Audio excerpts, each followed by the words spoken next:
Hey Guy, today we will turn our attention to the ninja. This is the title used to refer to individuals or organisations of spies or mercenaries specialised in secret activities under feudal Japan, practising the unorthodox art of warfare from the Kamakura period to the Edo period. The missions of the ninja include espionage, protection, sabotage, infiltration, assassination, and they can even take part in ambushes against the enemy in certain cases. Unlike the samurai, who were bound by strict codes of honour and combat, the ninja often relied on unconventional and secretive tactics. Listen to the entire story. If you enjoy it, please like, share, and follow the channel to hear more great stories. In the mist-shrouded realm of Japan's history, where drifting clouds weave through secluded valleys and the murmur of mountain streams echoes among pine groves, the silhouettes of mysterious figures, the ninja, first emerge. Allow me to guide you to the origin of these silent living people, to follow their footsteps through dense forests, over treacherous peaks, and into the quiet villages nestled at the foot of hills, so you can feel the slow, serene, yet profoundly enigmatic rhythm of their lives. In the late Heian period, 794 to 1185, while the Kyoto court overflowed with splendour yet seethed with political intrigue, Japan was engulfed in power struggles among ancient clans. As the noble samurai patrolled the main roads, carrying out their lord's commands in remote regions, villages hidden within old-growth woods and rugged mountain ranges, another group quietly took shape. They did not clash swords on battlefields. They belonged to an underground art, using darkness as invisible armour and footprints on the snow as whispers unheard by anyone. The Iga and Koga Valleys, two mysterious lands in central Honshu, became the cradle of the shinobi, renbi, later known as the ninja, renja. The Iga region, with its overlapping mountain ridges woven through ancient bamboo groves, was once home to clans who abandoned urban life in search of refuge in nature. They built simple wooden villages with thatched roofs, set apart from the main roads. The villagers learned to sense the approach of strangers, the soft rustle of leaves, the faint, unfamiliar scent of smoke drifting through a crack, or unfamiliar footprints pressed into the green moss. At first, they were merely hunters and subsistence farmers. But when the nearby daimyo came to appreciate the value of intelligence, rumours of enemy infantry, supply routes, or palace intrigues, they turned to Iga and Koga, commissioning these people of the shadows. The warriors of Iga and Koga needed no gleaming armour and no slender polished sword. Their true weapons were intelligence, agility, and flawless concealment. The idea of shugyo, rigorous ascetic training, originated in Buddhist temples and martial arts dojos. Young recruits were sent deep into the mountains to undergo discipline, fasting, enduring cold and wet, wading along icy streams, and sleeping on thatch roofs. Each morning they learned to pick up the tiniest pebble by moonlight, to listen to the insects of the ancient woods, to feel the very pulse of earth and sky. From these experiences they honed their senses, hearing footsteps before they touched the ground, smelling an intruder before a shadow appeared. The ninja's weapons sprang from everyday tools. The shuriken, small throwing blades, began as leftover scraps of iron, filed smooth and sharpened to a point. When thrown, a lightweight shuriken could whistle through leaves, divert an opponent's attention, or even cause a minor wound to slow them down. The kusaregama, a sickle attached to a chain, was refined from a farming implement, enabling the ninja to strike from a distance, disarm an enemy, then close in to slash with the sickle's curved blade. Small knives like the kunai were originally just dough-kneading paddles or cooking spoons in those simple huts. Using a kunai to attack was only one small aspect of its purpose. More importantly, it could bore holes in wooden walls, pick the lock of a door, or create handholds for scaling a wall. The small pouches hung at the waist were filled with whetstones, thin ropes, oil lamps and homemade sedative packets, everything compacted into a tiny yet mighty hand. One must also mention the poison ring. They would chew poisonous leaves, grind them into powder, and coat their blades or shuriken with it. In the darkness, even a slight scratch on an enemy's skin could be enough to induce unconsciousness, sap their strength, or force them to withdraw into the deep forest, exactly where the ninja lay in wait to track them. Deep in the ancient Iga woods, the legend of Mochizuki Chiyome, a noblewoman who became a ninja master, still endures. Chiyomi was originally the daughter of a disgraced daimyo. To protect her clan, she gathered orphaned young women and trained them as Kunowichi, female ninja. They learned to sing, to dance, to flirt with nobles drunk on revelry and tea, and then to gather intelligence through whispered confidences. Beneath the aprons they wore, decorative as they seemed, were hidden small curved swords, silver shuriken, and a fragment of bronze mirror, enough to peer through a back door without ever being detected. The traditional samurai martial world sometimes looked down on the shinobi, believing they relied on low tricks and dirty schemes. Yet it was precisely the ninja's invisible power, their ability to vanish into the night, gather intelligence and sabotage, that became a crucial strategic spearhead. Many daimyo of good breeding avenged their foes by hiring shinobi to strike enemy encampments, steal banners, or torch supply depots. While the enemy infantry lay slumbering, the ninja would slip in, sever the cords binding grain sacks, and plant a humiliating flag at the fortress gate. In late-night tea gatherings, samurai commanders would sip warm tea, sigh as they gazed out through the shoji screens, and listen to the wind rustling in the garden. They knew that no matter how strong the fortifications, darkness was always the shinobi's ally, and the shinobi, with eyes as calm as a still pond, needed only a single lapse to pass by unnoticed. And so begins the journey of the shadows. They are not the grand figures of history books, but the faintest breaths, the dim glimmers under moonlight, and footprints that leave no mark in the snow. Sleep well, that your breathing may slow, and listen to the tale of these warriors of darkness. Ninja who left their mark on history not with the ringing clash of steel, but with the formidable silence of their own presence. Night had fallen completely, leaving only the sound of autumn leaves drifting steadily in the wind, and the flickering glow of fireflies among the foliage. In that faint light, the thatched houses of Iga village seemed to dissolve into nothingness. On an old wooden veranda, amid the rustling bamboo thicket, a group of people had gathered long ago, silently. They wore no white samurai armour, nor did they don formal robes. Each was clad in dark attire, the so-called Shinobi shozoku, woven from soft fabric, allowing them to bend like leaves and slip through every crevice without making a sound. A middle-aged man, his hair already streaked with silver, spoke in a low voice. Today we shall recite once more the 3 essentials of shinobi. Am, silence, quiet. B, camouflage, concealment. And Kai, infiltration, gathering. Whoever forgets anyone will receive punishment. From the silent row, a young man bowed deeply, his expression serious. Master, may I repeat them? Am, be as silent as wind through grass. B, be like a fleeting cloud. Kai, be as clever as water seeping through stone. The old master nodded. He continued to lecture on the shinobi's 5 transformations. Water, shui, flexible, hiding in the shadows, flowing everywhere without anyone knowing. Fire, huo, strike as swiftly as a blaze, sowing chaos among enemies before they can react. Wind, feng, move as lightly as the breeze, constantly shifting position so that no one can track you. Earth, tu, stand firm in rugged terrain, using mountains and forests as allies. Pride and pumped. Jiao.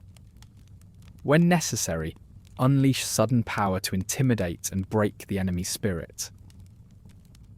These 5 transformations are not just for memorization, but serve as the guiding principle for every shinobi unit, the old master murmured. At the corner of the courtyard, a young woman, slight in build but with sharp eyes, drew a shuriken from the pouch at her hip. With a flick of her wrist, she sent it spinning toward a wooden target about 5 yards away. The blade whistled through the air and embedded itself dead center in the painted red circle. The dull metallic ring was faint, yet in the stillness of the night, it echoed like a bell of awakening. Never stop practicing your aim, the master observed.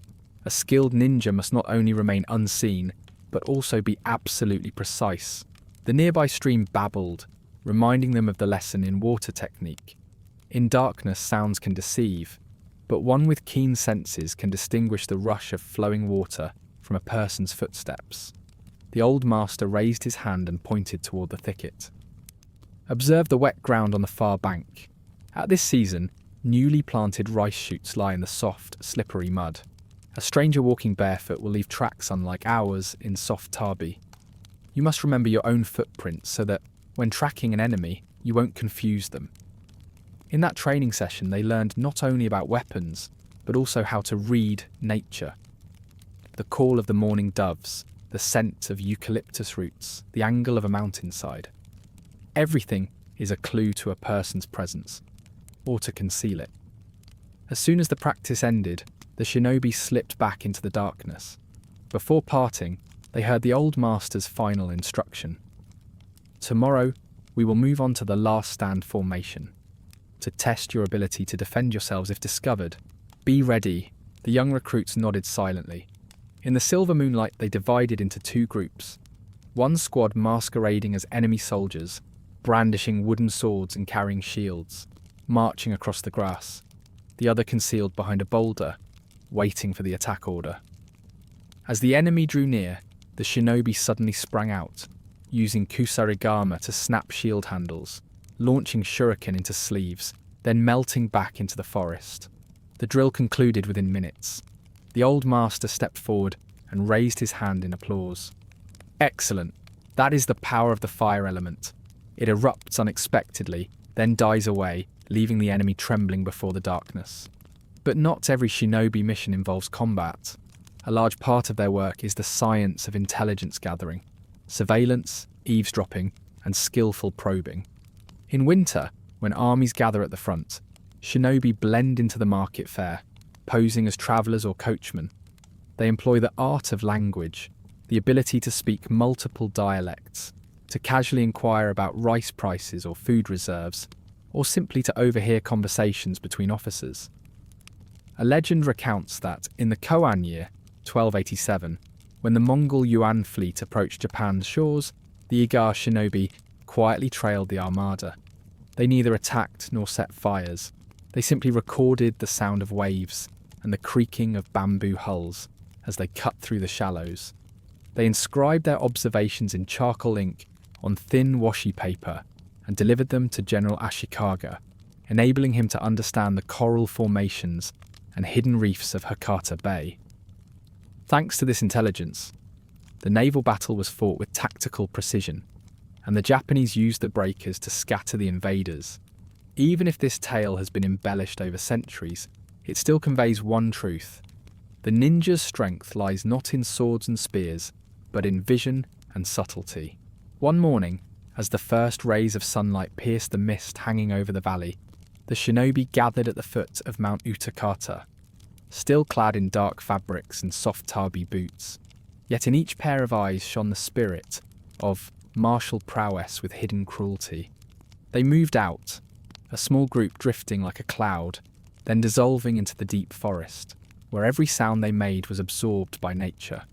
From Iga to Koga, from the remote mountains to roadside market fairs, the figure of the shinobi wove its way throughout the land of the rising sun. They spun an intelligence network, allied with samurai clans, and sometimes even confronted them. Each mission, no matter how small, was recorded meticulously, later compiled into the Bansen Shukai, Wanchuan Jihai, so that future generations could understand and continue their work. And so the first chapter of ninja history carries on, not with thunderous footsteps on the battlefield, but with the silent hush of the night and the profound cunning of these people. Rest well, for tomorrow we will return with the final part of this chapter, the story of Hattori Hanzo, the legendary shinobi who shook the Tokugawa Shogunate and left his name forever lit on Japan's night lanterns. In the timid morning light, when mist still clung to the bamboo groves swaying in the breeze, the figure of a legendary man appeared on the forest path leading into Iga village. He was Hattori Hanzo, a name that would become legendary not only among shinobi, but throughout Japanese history. Hanzo, born in the 9th year of Tensho, 1561, bore the family name Hattori, but his given name was Masanari.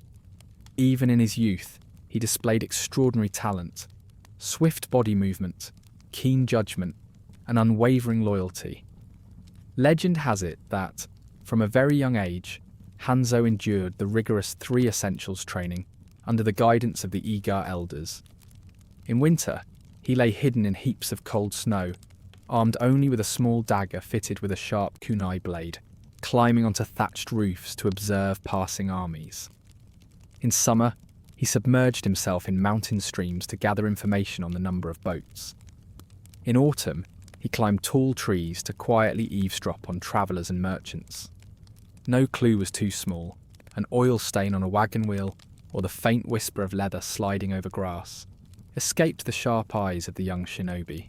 In the 3rd year of Keicho, 1598, when Tokugawa Ieyasu was mapping out his plan to unify Japan, he understood keenly the value of intelligence and adaptability. Thanks to an introduction from the famed general Oda Nobunaga, Ieyasu summoned Hanzo to Edo, present-day Tokyo. From that moment, the bond between Hattori, Hanzo and the Tokugawa Shogunate began to take flight, ushering in a historic turning point. One of Hanzo's most celebrated feats occurred during the Holy War at Sekigahara in the 5th year of Keicho, 1600. After Ishida Yoshinobu and the Western Alliance rose against Tokugawa's forces, Hanzo was entrusted with leading Ieyasu's loyal retinue along the Tokaido, where enemy guards were posted everywhere. That night, the slender crescent moon scattered silver light across the red dirt road.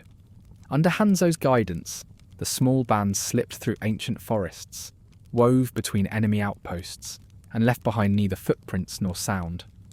By dawn, Ieyasu had arrived on the battlefield in time to play the decisive role in the victory at Sekigahara, paving the way for the Tokugawa regime to endure for over 200 years. But Hanzo was not merely a silent shadow. He was also a paragon of virtue. When some samurai in Ieyasu's retinue were caught in a rain of poisoned arrows fired from the roadside woods, Hanzo, undaunted by danger, leapt forward alone and drove his sharp kunai into the enemy's bowstring to save his comrades. Blood pooled on the bamboo leaves, and the foe's scream had barely died away when Hanzo vanished into the night smoke. This act led Ieyasu not only to respect his skill, but to admire the steadfast loyalty of the Iga shinobi.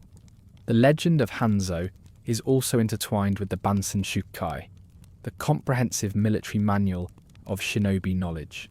It is said that Hanzo himself preserved and edited several crucial sections, from the crafting of dry explosives and plant-based poisons to techniques for dispersing smoke and flame and managing intelligence networks.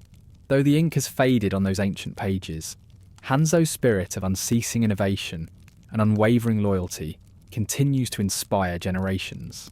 When he was over 50 years old, Hattori Hanzo still maintained the habit of patrolling Edo by night, inspecting every alleyway to thwart bands of highwaymen and would-be rebels. Locals would say that if you ever found yourself lost in the dark forest beyond the city walls and heard the rustle of insects and footsteps emerging from the void, do not be afraid, for that was Hanzo quietly watching over his common home. He passed away in the 14th year of Keicho, 1609, leaving behind a reputation that reverberated through the martial world and a shining example of unwavering loyalty. In the timid morning light, when mist still clung to the bamboo groves dancing in the breeze, the figure of a legendary man appeared on the forest path leading into Iga village. He was Hattori Hanzo, a name that would become legendary not only among shinobi, but throughout Japanese history. Hanzo, born in the 9th year of Tensho, 1561, bore the family name Hattori, but his given name was Masanari. Even in his youth, he displayed extraordinary talent, swift body movement, keen judgment, and unwavering loyalty.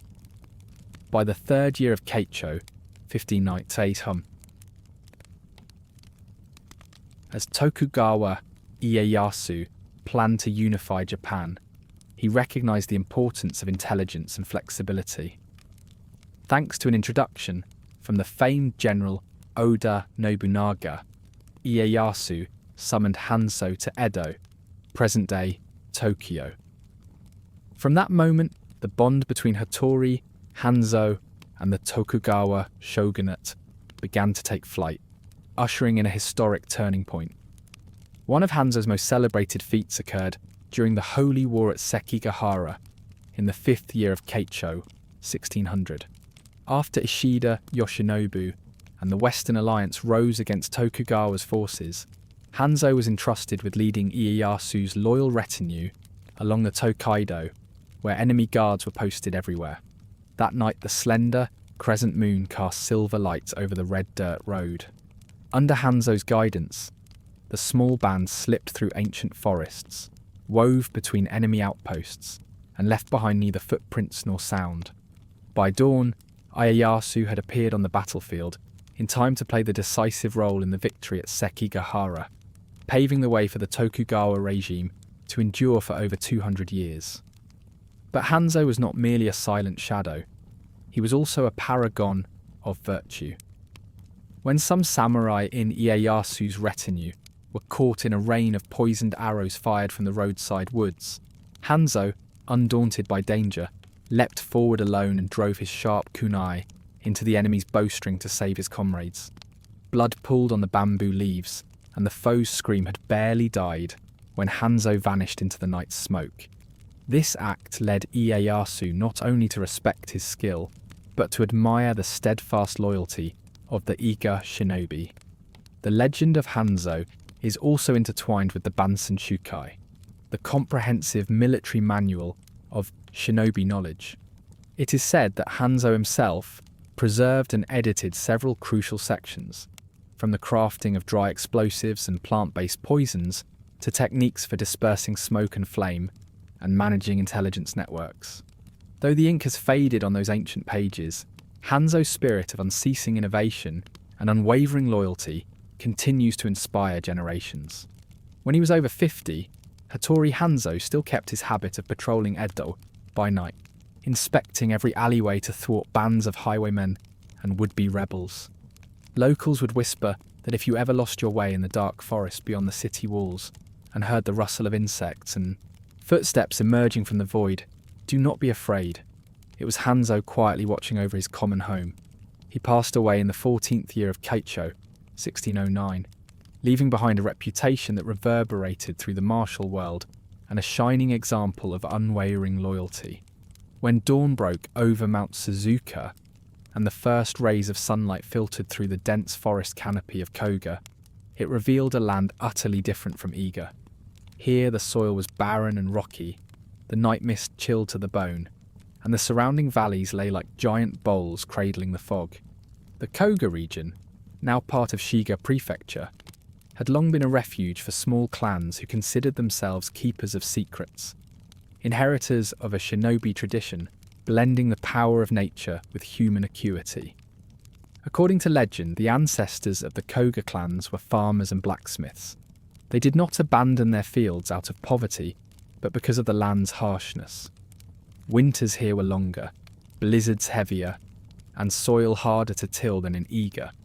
To survive, the Koga people learned to merge with nature, using soft mud to fake tracks, reading wind directions to mask their scent, and learning to ignite fires with flintstones and dry ashes. Over time, they developed a system of smoke and fire signals atop the mountains, allowing communication between hidden hamlets. Unlike Iga's Buddhist and martial influences, Koga was strongly shaped by Shinto beliefs that all things, stones, trees, streams, even thunder, possess a spirit.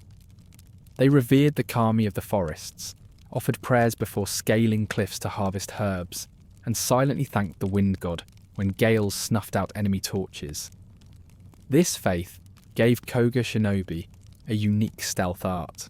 They did not merely hide in darkness, but blended into the sounds of nature. The whistling wind, the flowing stream, the rustling leaves, as though they were notes in nature's melody. The Koga clans organised themselves into a council of 5 houses, Wu Jia Lian He, comprising the 5 main lineages, Fujibayashi, Hidaka, Matsudaira, Fukumi, and Ueno. Each house specialised in different skills. Fujibayashi excelled at traps and hidden mines. Hidaka mastered poisons from lotus roots. Matsudaira were skilled bladesmiths and climbing toolmakers. Fukumi researched toxic smokes and dispersal mists. Ueno were masters of footprints, capable of replicating another's tracks or transforming their own into the prints of cattle and horses. This alliance forged collective strength, making Koga a rival equal to Iga.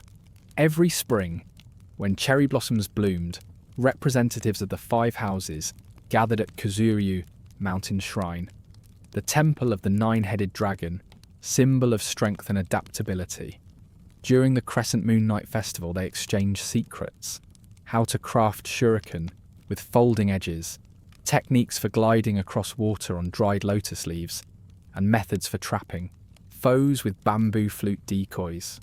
All knowledge was recorded on durable mulberry paper and sealed with jade stamps, ensuring only direct heirs could unseal them. In Koga, children as young as 8 were led into the forest by their parents to learn the scents of plants, to hear footsteps, and to recognise where owls hooted or hawks soared. They practiced drilling wooden holes with small kunai, throwing kusarigama precisely enough to trip water buckets, and mastered shinobi balance, the art of walking rooftop beams without making a sound.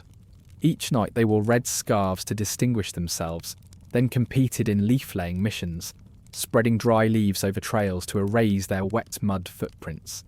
But Koga shinobi were not only warriors, they were forest physicians.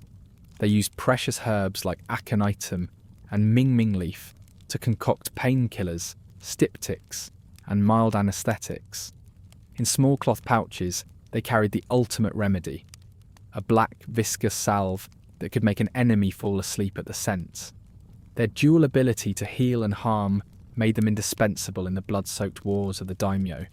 One enduring tale from Koga is that of Sasuke, a young shinobi of the Fujibayashi clan. In the battle to defend Lord Goto during the Kan'ai era, 1624, when enemy troops poured over the stone wall, Sasuke skillfully snagged the foe commander's great sword with his kusarigama, disrupting his swing. Then, feigning death, he rolled into a heap of battlefield corpses, so the enemy believed he was dead. At night, when enemy scouts climbed the wall to inspect, Sasuke leapt out and, with a precise shuriken throw, severed a bowstring, neutralising the armoured unit. Thanks to this, Lord Goto's forces regained the advantage, and Sasuke became a Koga hero. However, unlike Iga, who often served powerful lords, Koga usually accepted moonlight missions, sabotaging small supply depots, stealing important documents, or even guiding loyal retinues to escape through hidden alleys. They existed as shadowy figures amid the era's chaos, sometimes branded traitors, sometimes honoured as silent heroes. And so, centuries passed, and though small, Koga never trailed Iga. They became 2 poles of the shinobi world, Iga with disciplined martial systems, and Koga with ceaseless innovation and strong communal bonds. In this chapter, we have only touched the surface of Koga's secrets. In the next part, I will tell you about the great historical upheavals that forced Iga and Koga to unite. And that story begins with the rebellion against the Tokugawa Shogunate. When summer waned on the hillside, giving way to the first rains of autumn, the Koga region was suddenly abuzz with news of a purge campaign ordered by the Tokugawa Shogunate. After Sekigahara, Tokugawa Ieyasu had grown wary of any hidden power that might threaten his new authority. Rumour held that the intelligence gathered by the Iga and Koga shinobi had helped him unify Japan. but it was precisely these free-spirited shadow dwellers who now posed a potential threat. Word from Edo spread swiftly to the Koga hamlets. Shogunal troops would patrol every road, check every traveller, seal off all hidden forest paths, and arrest anyone showing suspicious signs. The army marched along each stream. Every boundary marker bore the imprint of iron-soled boots, as if tightening a noose that would leave the Koga shinobi no room to move freely. In the dense woods at the foot of Mount Ibuki, where the Fujibayashi clan often gathered, the flicker of campfires illuminated tense faces. Hidaka Goro, master of the Hidaka line, sat at a stone table, silently grinding Ming Ming leaf into powder and pouring it into a blue ceramic jar. He looked up and in a low voice called for Matsudaira Tsuneo, the man who once guided Sasuke to show his true skill. The shogunate's orders are clear. Anyone traversing these mountains without papers is deemed a rebel. If our intelligence network is disrupted, Iga will suffer greatly, and Koga even more. We must urgently reconnect our network. Tsuneo nodded, his eyes bright with resolve. I've already contacted Fujibayashi and Ueno. The day before yesterday, they secretly set a smoke signal station atop Mount Suzuka. The red light code has been sent to Iga. Tonight, once darkness falls, we will convene. That night, under a pale moon, representatives of the 5 houses slipped through the forest and crossed the river on makeshift pontoons. Each wore a charcoal grey cloak, faces painted black to avoid recognition, kunai held at the ready, in case shogunal troops swept through. They gathered beneath an ancient oak whose roots formed a natural fortress. The autumn moon compact began with a flag-raising ceremony. A black banner, embroidered with a 9-headed dragon, was hoisted between 2 trees, symbolising Koga's united strength. Then Fujibayashi's representative, Morihei, delivered a report on Iga's situation. They too were under similar pressure, having retreated into a deep mountain gorge and using an underground stream as their tunnel for passing messages. Matsudaira Tsuneo continued forward. We must take the next step, form a shinobi alliance in a network grid. Each clan will oversee one sector, and intelligence will be encoded on a wind map, a set of symbols on washi paper, readable only by firefly light. Hidaka Goro then proposed, invite Iga into the alliance. Though once rivals, we must now join forces against our common threat. The wind sighed through the leaves in muted assent. The assembled shinobi listened intently, knowing that this decision would reshape everything. Iga and Koga, once opposing poles, would now share secrets, weapons, and intelligence to survive. At the agreed signal, a plume of green smoke rising against the night sky, 4 black columns and 2 green columns appeared in turn from the surrounding hamlets, forming the link mark overhead. Across the valley, from Iga's woods, white and gold smoke answered Koga's call. As soon as the signal ended, Iga's 2 highest representatives, Fujibayashi Masayuki and Mochizuki Chiyo, stepped silently across the stream into the circle of Koga shinobi. Both bowed and exchanged the Alliance Seal, a small document recording both schools' 5 transformations and the 3 essentials, now adjusted to their new union. In the hushed night, they divided the agenda. 1. Rapid message relay. Every fragment of intelligence must be encoded on leaf letters. Thin washi cards inscribed with a sharpened blade and soaked so that the ink fades, readable only by those versed in the technique. 2. Weapon integration. Koga's kusarigama paired with Iga's improved shuriken, forming the wall of fire and the silent arrow. 3. Operational zones. Iga would cover the northwest, rugged mountains ideal for concealment. Koga the northeast, around Lake Biwa, perfect for controlling waterways. The meeting broke up as the moon dipped low. Before departing, Mochizuki Chiyo spoke firmly. Tonight we unite not merely to survive, but to protect shinobi freedom. If the shogunate comes tomorrow, they will scour every corner of the land and still fail to separate Iga and Koga. Her words echoed through the rustling bamboo. The shinobi bowed and dispersed like drifting mist, each carrying a new conviction. From now on, the world of shinobi would no longer be a solitary struggle, but a solid alliance. As the campfire's flicker danced on the riverside clearing by the Hino River, the night's insects and the gentle lapping of waves against the stone jetty wove a somber melody, heralding an uneasy night.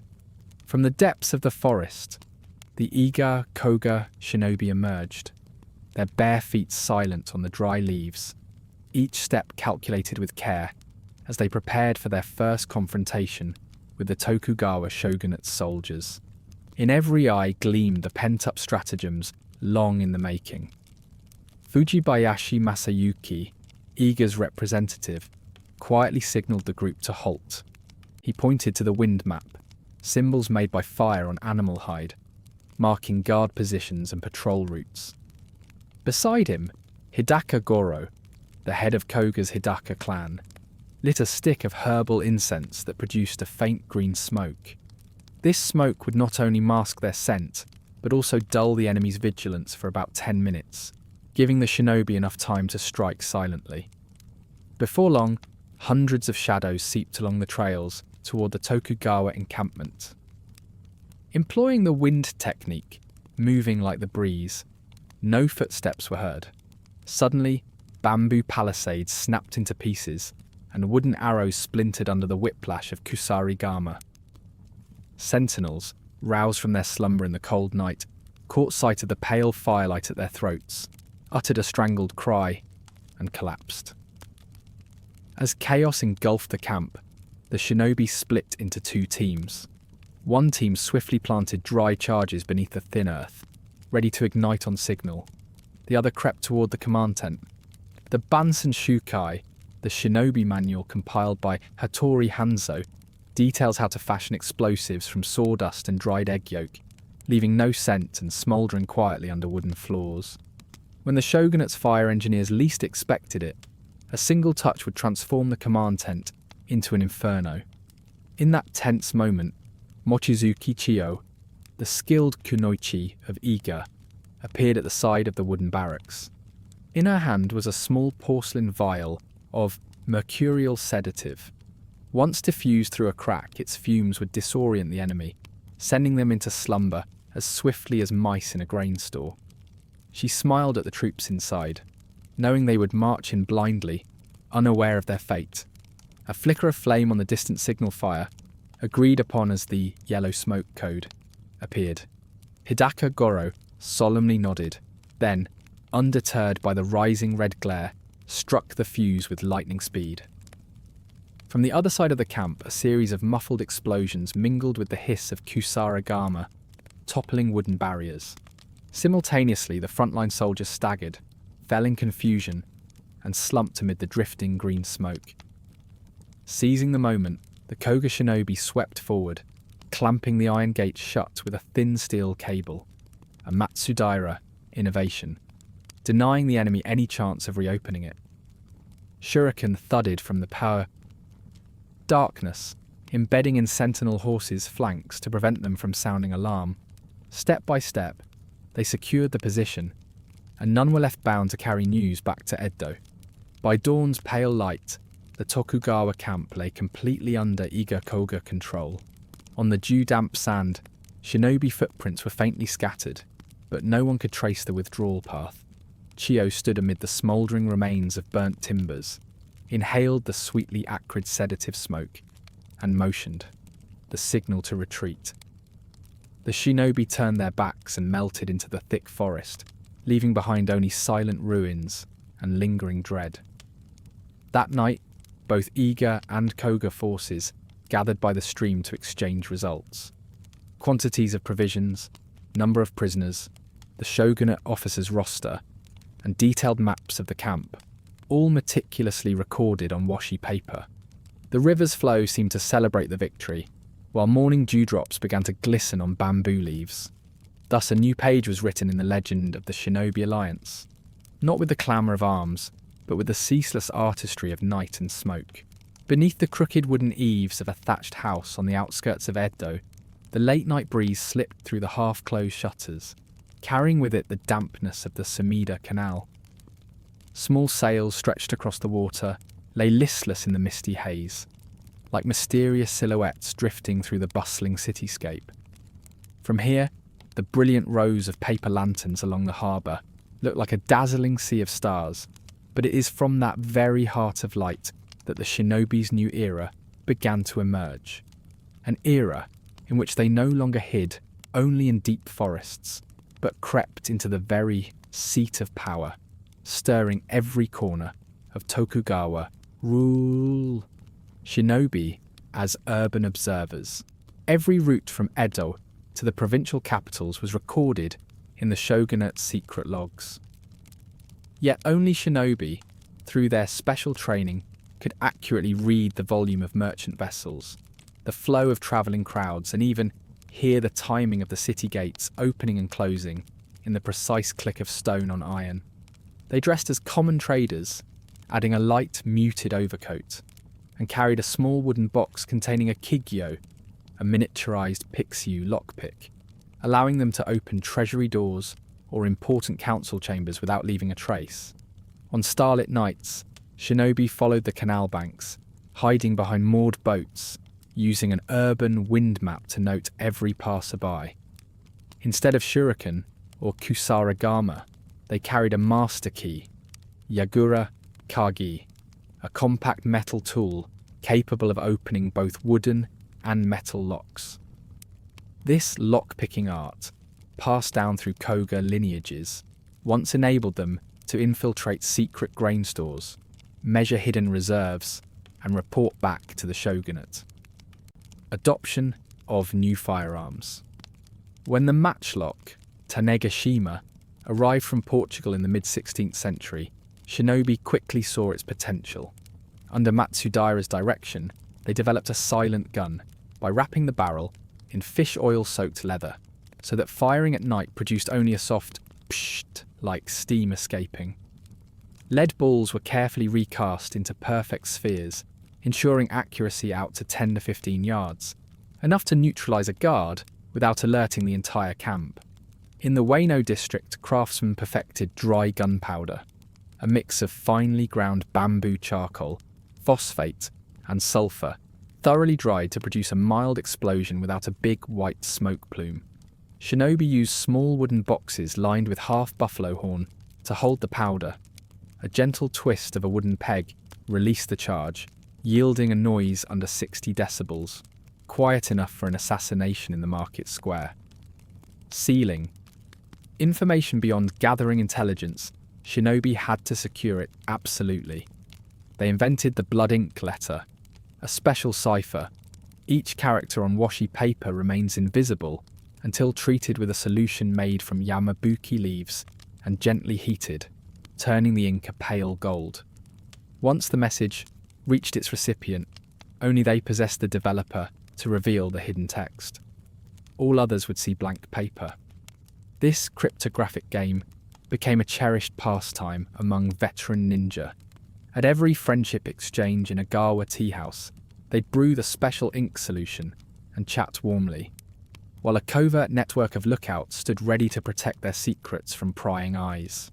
The rise of the urban Kunowichi, alongside male shinobi, female ninja, Kunowichi, began to assert their place in the city. They disguised themselves as geisha, as peddlers, even as seasoned tea merchants. With their demure bearing and soft voices, they easily infiltrated courtly banquets, gathering the most sensitive exchanges among officials. Famous Kunowichi, like Yuki no Mei, once posed as a fan dancer in the shogun's palace, overheard a plot to raise taxes by high-ranking eunuchs, and relayed the information to the Iga Kōga network, enabling the shogunate to adjust policies in time and prevent uprisings among the poor. The fan dance technique itself became an enchanting weapon. A single brightly coloured paper fan could conceal a small shuriken, capable of felling an opponent in the blink of an eye. A nationwide intelligence network. From Edo, Shinobi established information outposts, stretching from the Tohoku coast to the Kii Mountains. Each station, manned by 3 to 5 ninja, used a system called Bap Sun, coloured dye marks on stones, bamboo palisades, or lantern posts, to guide comrades. Each shinobi's fingerprint was carved into a unique emblem, ensuring no two marks were alike. Thus, intelligence could travel hundreds of miles swiftly, beyond the enemy's ability to intercept. When a large merchant ship sailed into Edo Bay, a hidden symbol beneath its hull paint would only be visible under the new moon's light, a mystical moon technique known only to shinobi. Thanks to this, the shogunate remained fully apprised of events across the realm, detecting rebellions early and quashing them before they could ignite. Dense night shrouded the entire capital of Edo as the Iga Koga shinobi gathered on the banks of the Hori Canal. Lantern light draped low across the water, reflecting in shimmering streaks like flickering embers. In the heavy air scented with ink and rotting wood, they readied themselves for the boldest mission yet, to break into the shogunate's secret orders repository, where imperial edicts, military directives, and deployment plans, capable of reshaping the fate of all Japan, were kept. First, the intelligence team split into 2 wings. The water operatives consisted of 4 Koga ninja, experts in aquatic infiltration. They would glide aboard a small bamboo boat, weaving through the hidden canal network beneath the city. The Sky Watchers comprised 3 Iga ninja, trained in night owl vision, able to observe from above and memorize architectural details, who would climb onto the thatched rooftops to survey troop movements, locate skylights, and find ventilation slits. Their route was meticulously sketched on the wind map.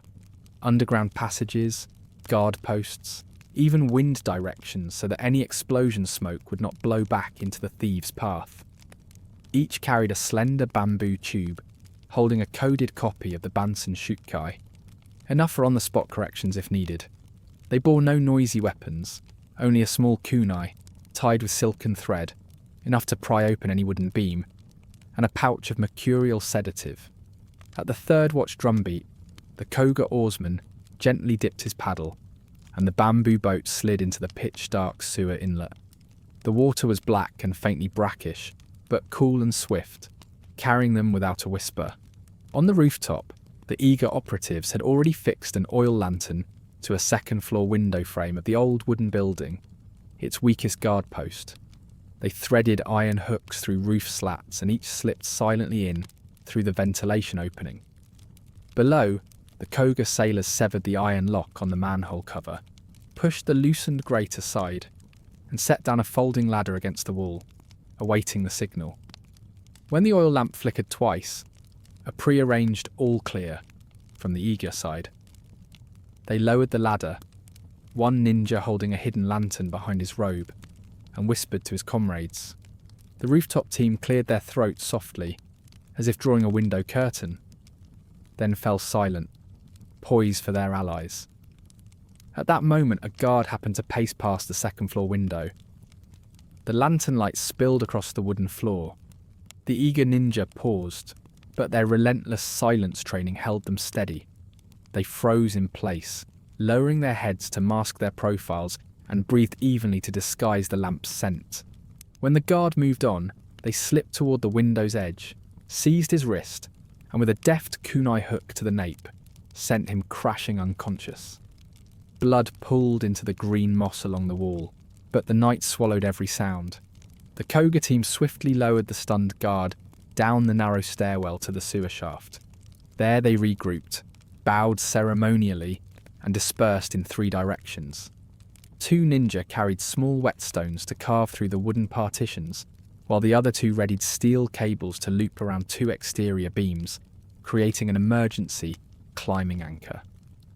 When all 7 converged in the spacious, wooden-floored storage room, they ignited a coded blue lantern.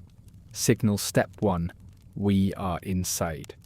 Before them stood thousands of sealed orders, arranged in wooden cubbies, each locked with a custom mechanism opened only by the Iga Koga twin-tine key.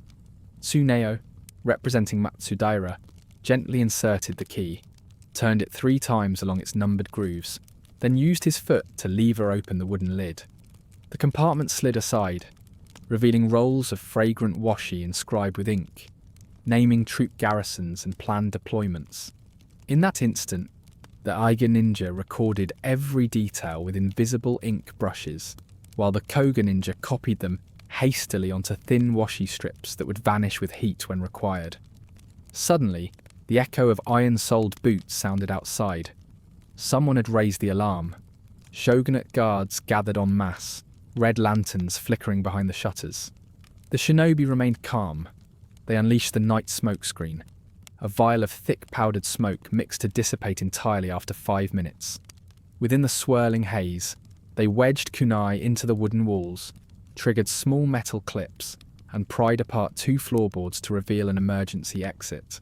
Above, the Iga wing secured both ends of the cables, while the Koga wing affixed each comrade's collar and hauled them up.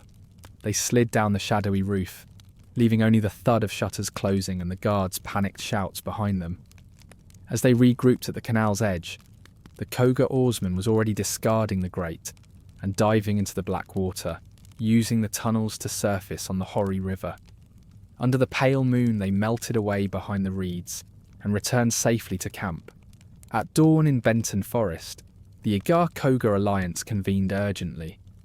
Their stolen copy had been read and transcribed with care, and even in spirit, the late Hattori Hanzo seemed present among them, embodying courage, finesse, and absolute loyalty.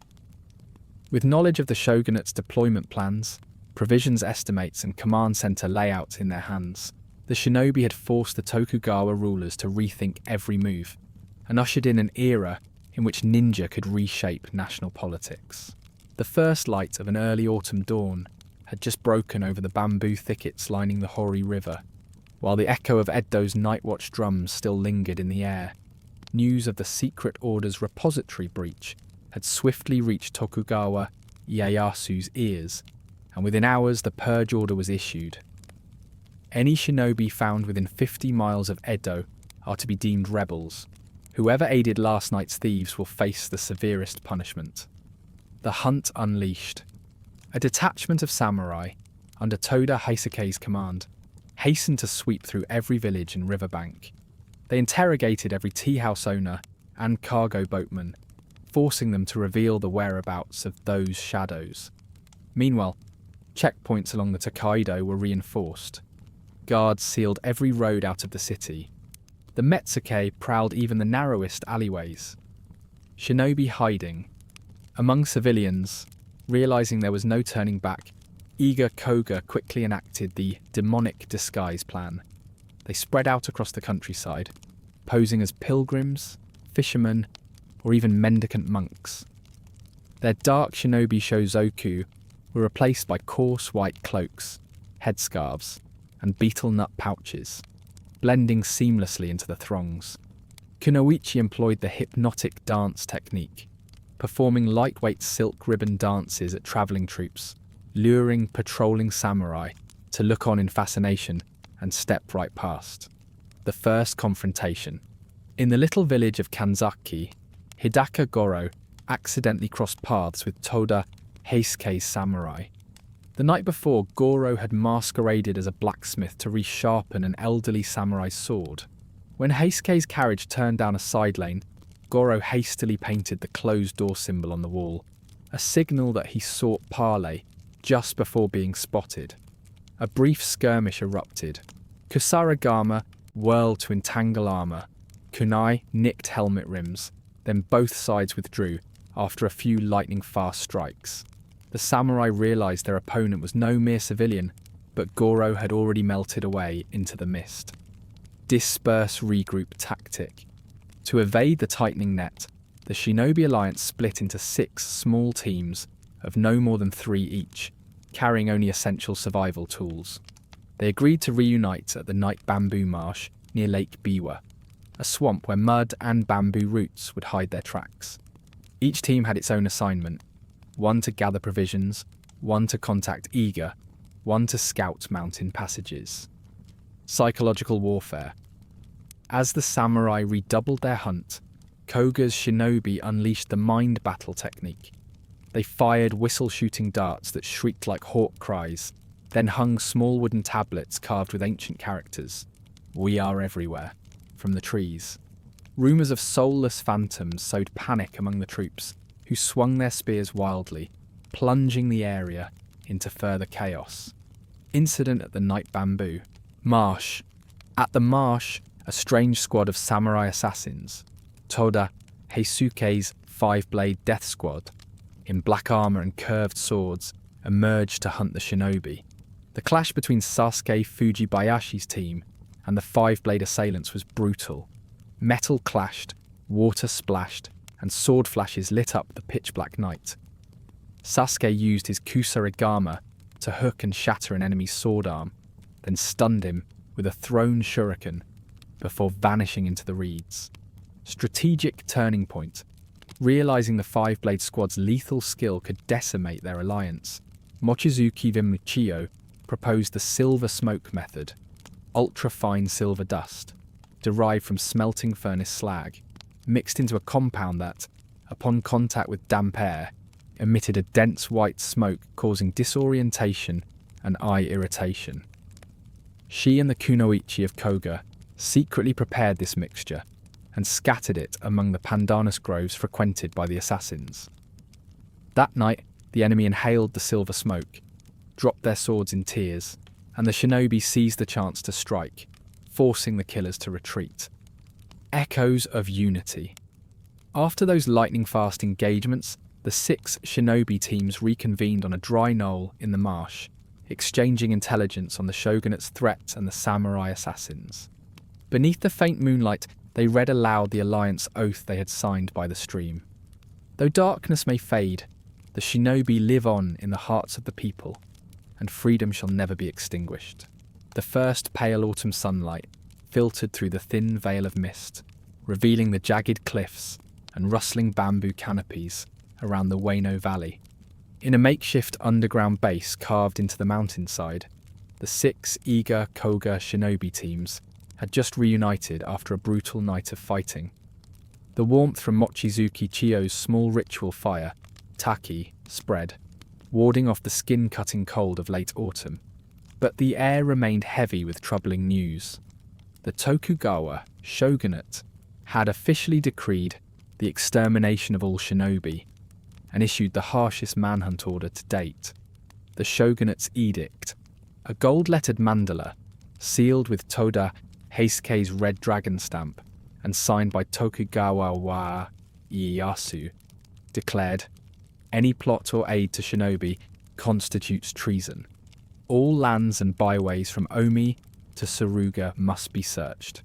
Anyone capturing a live shinobi earns 50 hunt kan. Anyone delivering a head earns 100 kan." This decree was sent by lightning-fast courier to every provincial capital, prompting officials and samurai across the realm to scour the land with ruthless fervour. Fire feng shui strategy. Faced with near encirclement, Chiyo deftly proposed the fire feng shui plan. Exploit the mid-slope terrain by building a poison furnace, a cliff face filled with arsenic-laden rock and burned-out dry-proof powder residue, so that a sudden gust would sweep fine toxic dust down into the enemy camp. They chose the Reiyin Gorge, where heat from a smelting pit could activate the poison, deterring guards from approaching. Once set, the ninja would withdraw into the sewer network, hiding beneath layers of fallen leaves. Preparing the Stormwind Chariot. Under Matsudaira Tsuneyo's direction, the Koga crafted the Stormwind Chariot, a 2-wheeled wooden cart draped in thorny cloth and long bamboo strips, loaded inside with modified shuriken and poison darts. Pulled by thin cords, the wheels would hurl spines and metal fragments outward, creating a silent blockade that would stop cavalry in their tracks. Tests along a riverside plain showed mounted troops dared not advance, immediately retreating in panic. Mobilizing the Great Alliance. With the clan elders' consent, the Iga Koga Alliance extended its network to include disgraced Kyoto dojo masters, samurai eager to strike back at the shogunate, and a band of renegade local warriors. Through their wind contact channels, the shinobi mobilized an additional 300 mountain fighters, each versed in basic fire technique, forming the Great Night Alliance. They agreed to muster in the Watarase forest, 40 miles from Edo, to consolidate forces before launching their counterstrike. Testing loyalty in a candlelit, closed-door council where Hattori Hanzo's spirit seemed to hover within the original Bansen Shukai that Chiyo held. She rose and said in a warm yet steely voice, "We stand at the brink of life and death. Every warrior must purge personal desire and swear fealty to the Alliance. Any who betray our secrets will suffer not only physical punishment, but permanent expulsion from their lineage." The clang of steel-rimmed blades affirmed the oath. In every shinobi's eyes burned resolve. They would fight not only for the darkness's freedom, but for the future of the people themselves. Launching the Storm Slash operation would commence on the next moonless night. The 6 small teams, now bolstered by local fighters, would strike simultaneously at 3 key Edo garrisons: Hiroshige, Fukagawa, and Shimabara. Each group carried a copy of the Bansen Shukai, serving both as a sacred oath and a navigational chart. At the signal, Koga's fire drum would sound first, heralding the night's explosive assault. The moment of silence. Before the battle began, the 6 captains gathered at the edge of the Suzuka forest. No words were spoken. A cold wind rattled the branches like a war drum's warning. Chiyo raised her hand, tracing the sign of silence technique. The silver smoke flute's notes mingled with the whisper of falling dew, sharpening every sense to its peak. They stood ready to perform the final act of their supreme drama, Storm Slash, to prove that the shinobi were no longer an enigma, but the very miracle of darkness. The night remained pitch black, with only a chill breeze stirring through the mountain pass, carrying a biting mist. The Iga and Kōga alliance stood silently in 2 columns, behind the old bamboo grove, the flicker of oil lamps reflecting off their black lacquered masks. No whispers were spoken, only steady breaths, like the drum beats that herald a destined battle. When the silver smoke flute trilled softly, each shadowy ninja slipped away along 3 routes, toward Hiroshige, Fukagawa, and Shimabara, like wisps of smoke separating from the flame. Hiroshige camp. From the rocky fissure, a plume of silver dust rolled in, sending the guards into panic as they rubbed their eyes and sneezed uncontrollably. In the mist, Matsudaira's secretly sharpened blades flashed out, slicing bridles and sending cavalry crashing down. Shouts of alarm echoed, but before they could raise their banners, Kusarigama coils wrapped around guns, shields, and armour, rendering the soldiers helpless. Fukagawa Barracks. Not far off, Koga Kunowichi bored through the wooden walls, extinguished the lanterns, and rained a volley of sedative-coated shuriken onto the ramparts. The small gates sprang open unexpectedly, allowing the Iga infantry to surge in like floodwaters. In an instant, the incense burner before the shrine was overturned, and the shogunate's banners tumbled to the ground, heralding chaos in the once quiet quarter.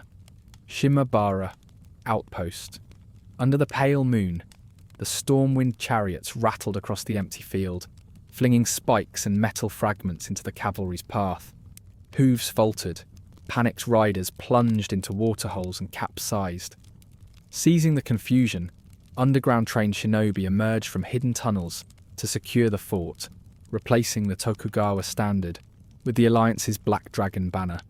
Amid crackling fire and the acrid scent of dry gunpowder, Hattori Hanzo seemed to appear in every shinobi's spirit. His determined gaze and faint smile, an invisible force emboldening their strikes. In moments the alarm bells fell silent, drowned out by the whisper of steel sliding across throats and the soft cries of those felled unawares. As the night's shadow faded, the Dark Alliance had seized all 3 strategic camps. Starlings wheeled overhead in the first hush after devastation. The shinobi did not celebrate with laughter or song. They merely retreated into the darkness, carrying their maps, scrolls of orders, and a handful of prisoners as witnesses to their feat. When dawn's first mist appeared, The recall order passed quietly from hand to hand. Nearby villagers woke to find gates barred, and Tokugawa banners no longer fluttering, hearts gripped by astonishment and fear. Word spread on the morning wind. The shinobi have prevailed. They did not strike a single point. They shook the very soul of Edo. With a final faint rooster's crow, the Iga and Kōga alliance melted back into the deep forest, leaving behind an unforgettable lesson. That night and silver smoke are the most potent weapons, and soon the Tokugawa subjects would learn that the shinobi are not mere fleeting shadows, but the true keepers of the nation's power and freedom. The dawn had not yet fully awakened when the sound of cavalry hoofbeats rang out along the Tokaido. Tokugawa Ieyasu's order was dispatched without delay. The shinobi have shamed the shogunate on the dragon's threshold. We must extinguish this rebellion at all costs. Under the white dragon banners, ranks of samurai hastily launched Operation Fan-An, Reflective Strike, pursuing every remaining shadow. A vanguard of mounted samurai in gleaming armour charged into the Suzuka forest. Meanwhile, new anti-shinobi weaponry, high-potency sedatives, and lotus-poisoned blades was distributed to the mountain posts, ready for ambush. Neighbouring towns were placed under strict curfew. No one was permitted outdoors after sunset. Violators would be executed on the spot. In a small rocky cavern, beneath green moss and dripping stalactites, the Iga and Kōga alliance convened one final time before the fight for survival. Despair had not set in, but worry showed in every eye. For the first time, they felt danger not only from armed samurai, but from traitors hiding among the populace. Chiyo handed each shinobi a small necklace set with a black gem, the alliance seal, so they could recognize one another in the darkness. She whispered, "Tonight is our ultimate test. Whoever places personal ties above our mission will find no escape." Her words echoed in every heart, sharpening their resolve like the edge of a blade. Before dispersing, each team received special assignments. One squad would masquerade as travelling vendors, hauling carts of spices, lotus tea and cookware to blend into inns and gather intelligence from patrolling samurai. Another prepared a noise-making contraption, wooden boxes filled with stones and ropes, to stage diversions at crossroads, luring troops away to investigate. The final, elite Kunowichi unit would infiltrate Toda Heisuke's command post, where his guards celebrated a year-end feast, slip sedative into the sake, and steal the command banner. When the sun dipped behind the mountains, every shinobi was in position. Scattered sounds began. The thump of the vendor cart's wheels, the hum of bamboo fans, and from afar, a clatter like singing lithophones. Patrolling samurai, puzzled, turned onto a side road, only to find two smiling sake vendors who bowed and ascended the hill, vanishing. Meanwhile, Kunowichi glided through a chrysanthemum garden, gently pouring sedative-laced cloth into sake jars, slowing the revelry until it fell silent. The true battle erupted when the night breeze carried the fire feng shui toxic smoke down upon Hiroshige camp. Guards collapsed mysteriously, leaving their iron shields abandoned. Iga shinobi, with pinpoint accuracy, hurled metal spikes into enemy sword hilts, disarming them before an alarm could sound. From behind, kusarigama coils snared long swords and yanked away armour, forcing samurai to clutch their gear and stagger down. However, Toda Heisuke's counterattack was formidable. He had laid steel cables in the tunnels, whipping them around shinobi legs to trip a few. In an instant, two mounted samurai charged the slowed group. A flash lit the darkness as Heisuke's blade struck Tsuneyo's kunai, sending sparks like tiny fireworks. Tsuneyo retreated, firing a poisoned dart into his opponent's shoulder, halting him in agony. Amid the fierce melee, Chiyo appeared, intercepting a strike aimed at Sasuke and slicing through the steel cable to free him. She then turned on the encircling samurai, gracefully twirling her dancing fan, a hypnotic veil technique that dazzled the enemy's eyes. As they recoiled, A Kunowichi slipped behind them and applied sedative to the nape of a neck, sending the samurai into unconsciousness. With cries and the ring of breaking steel fading, a hush fell over the battlefield, yet there was no respite. Heisuke's reserves emerged from behind the barracks, closing in on the shinobi. A new deadly clash erupted, metal on metal reverberating through the valley. In that chaos, Hattori Hanzo's spirit seemed to inspire them all. They fought not merely to survive, but to uphold the shinobi ideal, the sanctity of night and the voice of freedom. The Iga Koga force wove through clouds of smoke, alternating strikes and withdrawals, leaving the samurai chasing phantoms with no form. As the night passed 2/3 of its course, the decisive moment arrived. Sasuke and Tsuneo teamed up, using a kusarigama to hook and shatter Heisuke's horse's saddle girth, unseating him. In that instant of lost balance, Chiyo lunged forward, pressing her kunai against his throat, forcing him to call a retreat. The new moonlight shone on the legendary commander's face as he stoically accepted defeat. At the shinobi submission trumpet's call, Toda Heisuke bowed his head and declared the pursuit ended. A temporary peace treaty was signed then and there under the bamboo grove. The echoes of a night that began in bloodshed transformed into the silent hymn of a fragile peace. A thin mist still clung to the bamboo canopy as the Shadow Alliance withdrew to their hidden base deep within the Koga Mountains. The air carried a faint scent of dry powder smoke, a reminder of the nights filled with silver smoke and the clash of steel blades. In the glow of the small charcoal brazier, weary faces emerged one by one, listening to each soft exhale of their comrades. Mochizuki Chiyo remained silent, her eyes tracing the majestic horizon. The mountain breeze carried distant echoes of Edo, as if an invitation, or a warning, yet to be resolved. Sasuke Fujibayashi gently folded the ink-splotched mat, the brazier's light revealing the intricate lines of the underground waterways and secret boat docks. In his heart, doubts about the path ahead rose more intensely than ever. Beside him, Tsuneo Matsudaira placed a shuriken on the stone table, his finger brushing its polished edge. He recalled the sight of enemies panicked under the silver smoke, and the taste of life's fragility in every hurried retreat.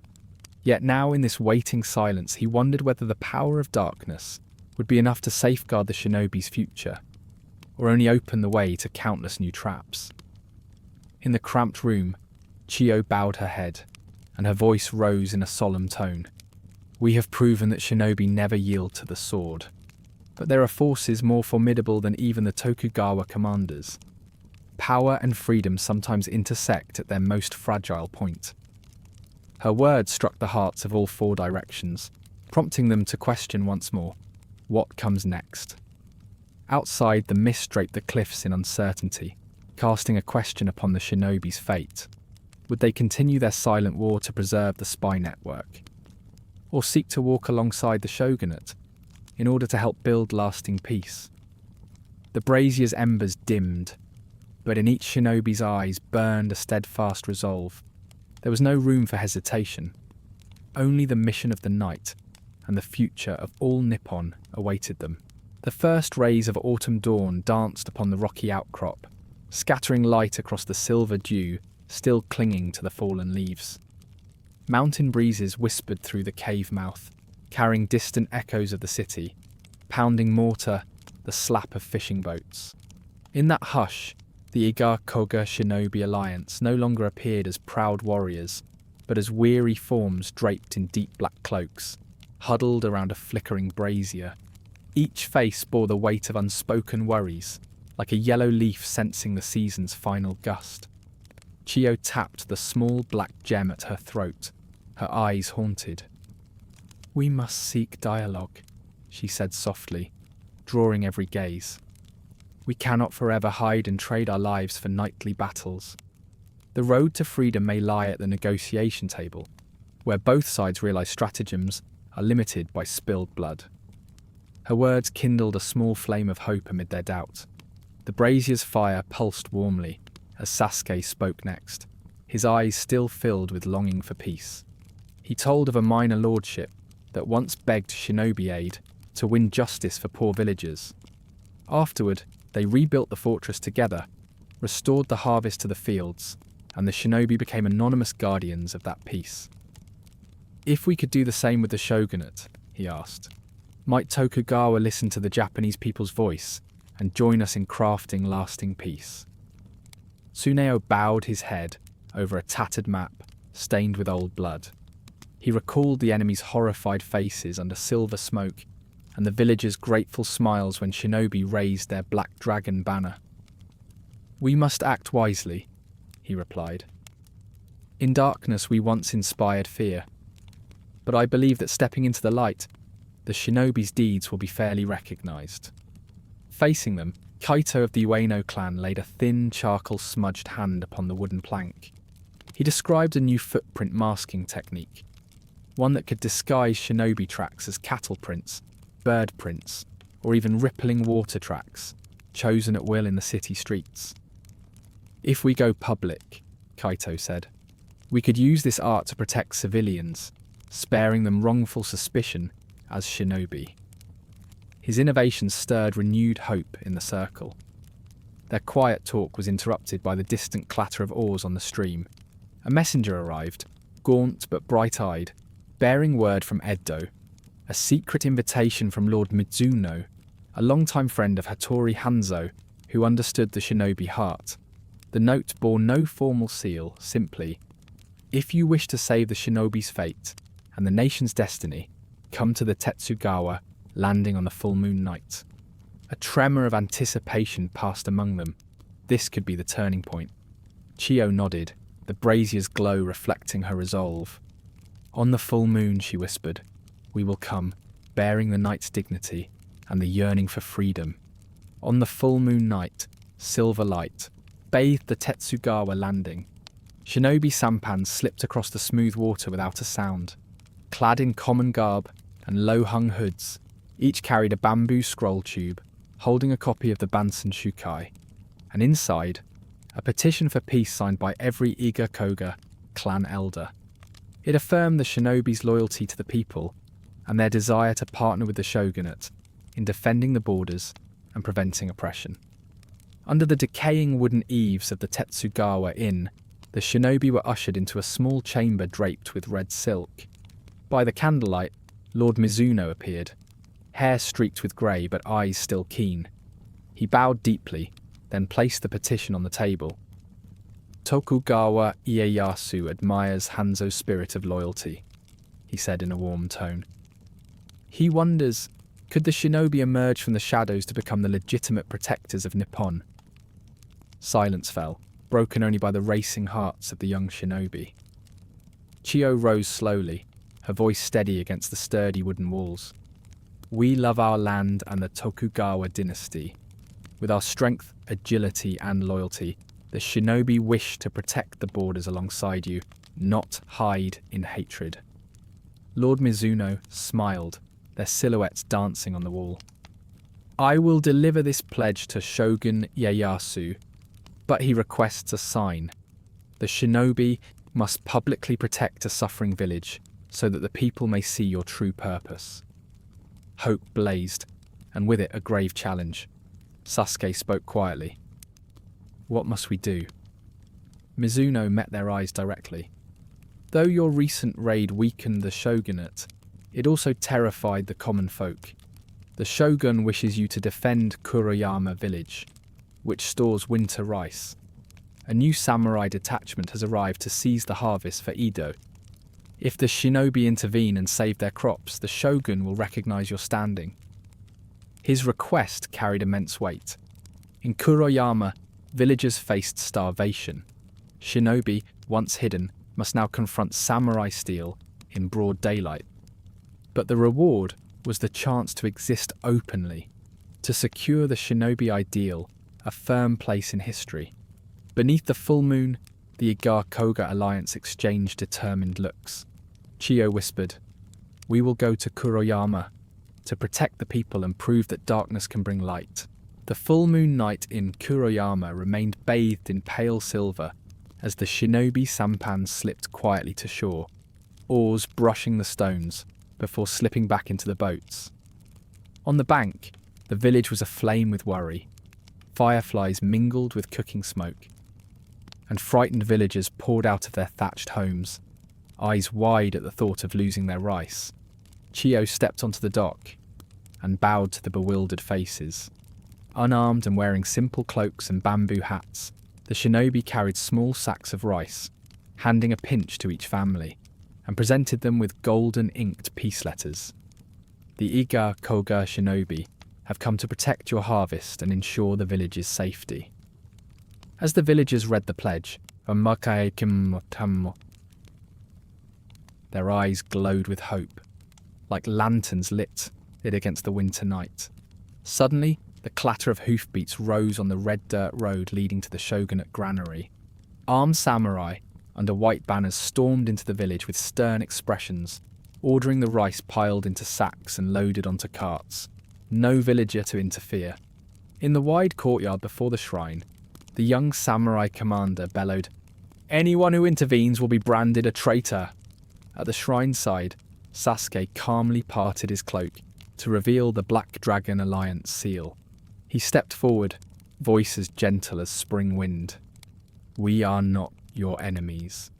Rice is the lifeblood of the people, not spoils of war." His words rang through the courtyard, startling the guards. The young commander hesitated. Then behind the bamboo fence, the drumbeat of knights signalled that shinobi had seized strategic positions around the shrine. Shadows slid up onto the roof and down into the courtyard, encircling the soldiers. A Koga Kunowichi stepped forward, holding a porcelain jar of freshly mixed silver smoke powder. One puff sent the samurai reeling, rubbing their eyes as rice tumbled to the ground. In the confusion, the Iga Koga shinobi quietly moved in, gesturing for villagers to unload the carts and carry rice into the village storehouse. Whispered thank yous filled the air. The samurai commander drew his blade and advanced, shouting, "This is the shogun's order!" But he saw children joyfully carrying sacks of rice home, elders trembling as they scooped precious grains, and the soldiers' resolve wavered. Sasuke signalled, and Chiyo spoke softly but firmly. "Can you ignore your own people's pleas for cold, hard orders? If the shogun knew the poor had to suffer starvation, would he stand by?" The young commander's eyes fell. In that moment he seemed to hear his late father's teachings, a samurai's oath to protect the innocent. Finally his sword dropped to the ground. He nodded, ordering his men to cease the seizure and withdraw, leaving the shinobi and villagers to restore the harvest. In that instant, Kuroyama erupted in cheers. Young and old hurried to carry rice into the storehouse, faces bright as dawn. The Iga Koga shinobi watched silently, smiles hidden beneath their cloaks. They needed neither dazzling swordplay nor grand displays, only compassion and principle to turn samurai hearts. The next morning at the shrine, villagers and samurai together held a harmony festival, symbolizing peace between soldier and civilian, shogunate and shinobi. The black dragon and white dragon banners rose side by side. During the ceremony, Lord Mizuno appeared, presenting Chiyo with the shogun's official decree. The shinobi are hereby recognized as guardians of the borders, granted stipends to support the poor, and entrusted with their stealth skills in service to the nation. Applause thundered under the summer sun. This was a historic moment. The shinobi no longer forced to live in the shadows, but stepping into the light of the Tokugawa court, an honoured, secret force dedicated to preserving peace and prosperity across Nippon. The people of Kuroyama commemorated the shinobi's deed with a stone monument and an inscription on the shrine wall, ensuring their legacy endures for generations. Under the pale full moon night, the official Nightshade Guard training camp at the foot of Mount Suzuka stirred with new purpose. Hidden in the ancient forest, its single entrance veiled by a canopy of cherry blossoms, a symbol of samurai tradition and shinobi mystery woven together, the camp welcomed its first official shinobi recruits. Mochizuki Chiyo passed through the black and white dragon-carved gate, her eyes shining with pride and quiet excitement. Beside her, Sasuke Fujibayashi frowned at the neat rows of wooden barracks, where samurai and shinobi alike would learn formal discipline, ritual, and ethics. They were escorted into the grand hall, where Tokugawa officials stood waiting, stern-faced yet clearly welcoming. Lord Mizuno, envoy of harmony, addressed them from the courtyard in a measured voice. From this day forward, the Iga Kōga shinobi shall be an inseparable part of the Tokugawa court. You are hereby granted the title Official Nightshade Guard to stand alongside the samurai in defending our borders and maintaining domestic order. His proclamation echoed, the footsteps of shinobi and samurai alike tapping lightly on the gravel. Immediately afterward, the recruits entered their first training module, Regulation Attire. The former all-black shizoku were redesigned in two tones, midnight black for nocturnal ambushes and pale indigo for daytime patrols, each embroidered with the twin dragon emblem of unity. Chiyo slipped into her new uniform, feeling the silk smooth drape against the coarse weave of lightweight bullet-resistant cloth, both supple and sturdy. Next came the induction ceremony. Each shinobi swore the oath, loyalty to the court, alliance with the people, before the black and white dragon throne, placing a hand on a sakabato, an inverted samurai sword modified to minimize lethal harm. In the hush, the metallic whisper of steel on leather sounded like the dawn of a new era, one where samurai and shinobi no longer opposed each other, but served a shared power.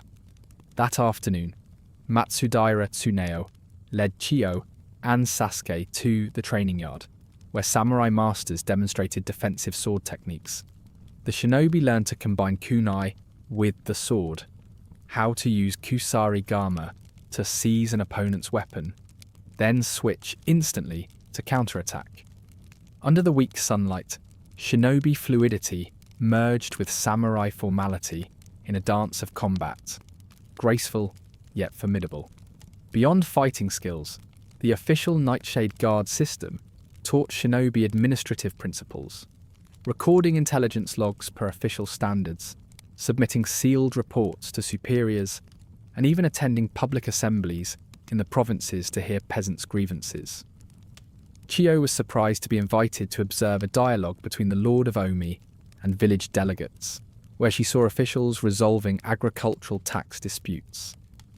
These presentations taught the shinobi the importance of integrity and compassion, helping them understand that all their secret arts serve one ultimate purpose: the welfare of the people.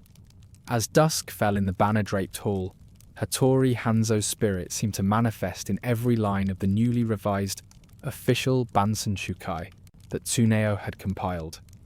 Lord Mizuno unveiled the update, adding a chapter titled Imperial Liaison Protocol, Guidance for Shinobi to Coordinate with Local Magistrates in Border Supervision, Anti-Bandit Operations, and Disaster Relief. This edition wove traditional stealth methods with modern governance, clearly mapping each shinobi unit's place within the national structure. When night descended, shinobi and samurai gathered for a unifying tea ceremony. Lotus-scented tea warmed their hands, sweet mochi soothed their hearts, and the shamisen gentle strains fostered camaraderie. By the charcoal brazier, Chiyo chatted with a young samurai of the Taira clan, once a rival of the shinobi, laughing over training drills and exchanging toasts of fair and united strength. The ceremony closed as the new moon peeked through pine boughs. The Iga Kōga alliance, now the official Nightshade Guard, had entered a new era, masters of the dark, yet keepers of the nation's light.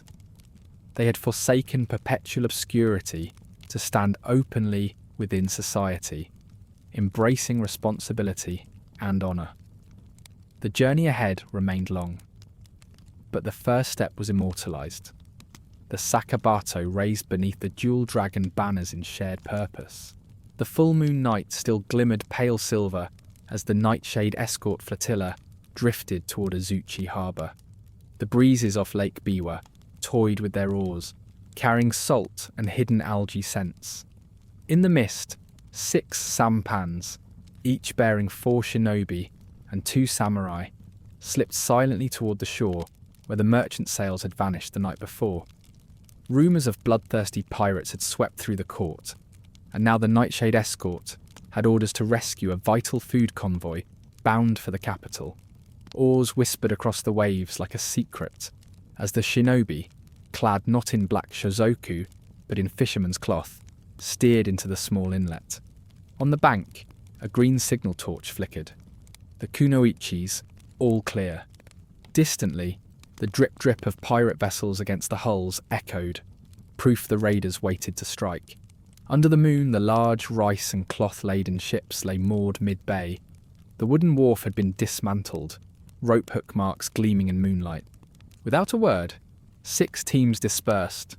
Snipers took positions on the rocky breakwater, ready to shoot greedy pirates. Boarding parties readied grapnels and rope ladders. A third team watched the beach for ambushes. They moved as one body. Chiyo inhaled a breath of her specially mixed silver smoke, eyes fixed on the small pilot boat signalling twice. Secure. The samurai nodded, and Sasuke gave the sign.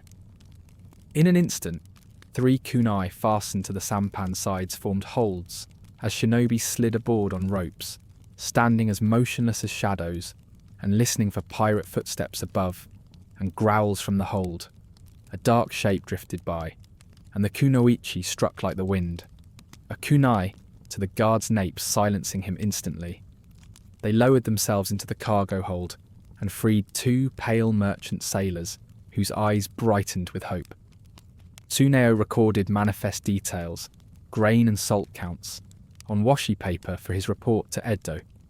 At the stern, samurai and shinobi worked in concert. Samurai cut down pirates with sharp blades, while shinobi's kusarigama snapped oars and sail ropes. Pirates' cries echoed as they tumbled into the water, leaving only waves and drifting silhouettes. Chiyo released the rice bags, tossing them onto the Nightshade warboat. In moments it surged away, laden with grain, and turned back toward Azuchi. As the rescue convoy pulled clear, the assault continued. Koga's storm-wind chariot was dragged onto the sand by samurai, its giant wheels flinging spikes and metal shrapnel across the pirates' retreat path. Panicked, they fled into the reeds without leaving gunners to guard the grain. Sasuke and Tsuneo led the pursuit, using old forest trails to cut off stragglers. Amid bamboo alleys choked with smoke, both silver and fiery, the pirates lost their bearings and surrendered without mercy. By dawn's rosy light, the Nightshade escort had delivered every sack of rice and salt to Azuchi. Villagers and court troops gaped as the provisions were unloaded, the scent of fresh rice a benediction in the summer air. Lord Mizuno and the Omi magistrate greeted them with undisguised admiration. "The shinobi and samurai have saved thousands," the magistrate announced. "The Tokugawa Shogunate will duly reward you and bestow the title Dragon Guardian of the Realm upon the Nightshade Alliance." This deed became legendary among the people. The Night's shadows did not merely hide, they sacrificed themselves to protect life. Under the twin dragon banners and flickering torchlight, shinobi stood shoulder to shoulder with samurai, proving that the official Nightshade Guard was more than ceremony. It was a new path uniting light and darkness, ideal and reality. The investiture ceremony was held right at Azuchi's ancient lakefront bastion. Shamisen melodies soared with war drums, inscribing the night's triumph into history. Faces tired the night before now shone with exultation, for faith had been restored. The Iga Kōga shinobi were no longer myths of the dark, but a respected secret force alongside the samurai, safeguarding peace for all Nippon. The morning mist drifted through the pines at Mount Suzuka's base, and in the pale blush of dawn, the Nightshade escort rode out. Gone were the sampans and oars. Now they sat astride lightly armoured horses, saddles fitted with pouches for kunai and shuriken. Chiyo, Sasuke, Tsuneo, 2 kunowichi, and a handful of local samurai exchanged quiet pats on their mounts' necks as they discussed the route through Omi province. Then they followed the Tokido westward, into domains not yet entirely friendly to the Tokugawa. The dirt road wound through mist-shrouded valleys, turning into a hidden hamlet nestled behind bamboo. Villagers still slept in simple thatch homes beside pale green rice terraces. Here the escort paused. Chiyo and Sasuke served rice balls and herbal remedies to the villagers, and handed women and children miniature horse saddles, tokens of the alliance between court and people. Honest smiles and tear-filled eyes warmed the shinobi's hearts. When the sun climbed higher, they left the village and pressed into a gloomy mountain pass. A cold breeze from the cliffs sliced through their light armour. Before the pass, Tsuneo unfurled an official Tokugawa map, showing approved safe routes and way stations. Kunowichi Yumi discreetly placed a slip of paper marked with the twin dragon seal at the secret cave entrance, signalling Nightshade escort recognition by local magistrates. Darkness was no longer the shinobi's only cover. Now they leveraged the shogunate's own bureaucracy to travel safely. At the pass's end stood the gates of Lord Takatori's castle town. Carts were lined up, samurai bowed in welcome, and guards solemnly rested their spears on the ground. Chiyo and Sasuke stepped forward, the twin dragon amulets at their breasts confirming their credentials.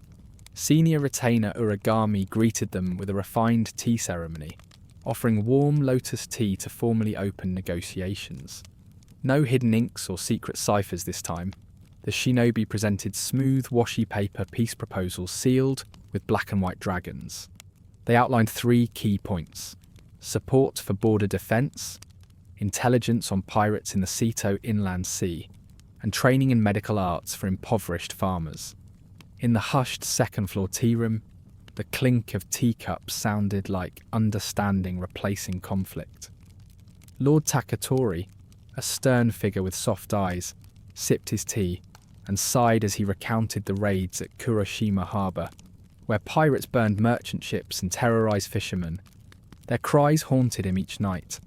The shinobi's offer was not just service to the court, but a chance to save his own people. He stroked his sword's hilt and nodded agreement. By midday, shinobi medics and Lord Takatori's physicians had set up a field dressing station in the castle grounds to treat wounded fishermen. A signal horn sounded, and Sasuke led the assault team into the harbour, using the wind technique speed to rout the pirate band, seize their vessels, and rescue 15 shipwrecked sailors. Word of the victory spread through the town. Cheers rose at the sight of safe returnees. That afternoon in the castle's conference hall, Lord Takatori presented the Azure Imperial Seal to the Nightshade Escort, his highest provincial honour. Today, he declared, the shinobi have proven themselves not merely night warriors, but emissaries of peace and humanity.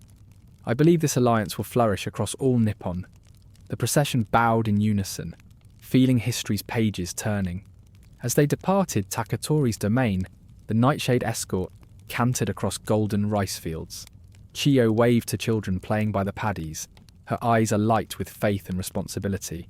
Sasuke reflected that the shinobi's path was not only warfare, but also the preservation of life, a mission loftier than any secret tactic. At sunset, they crossed the wooden bridge over the Ume River toward Edo. Lanterns along the boats revealed the once feared silhouette of the shinobi, now transformed into a symbol of protection for the people.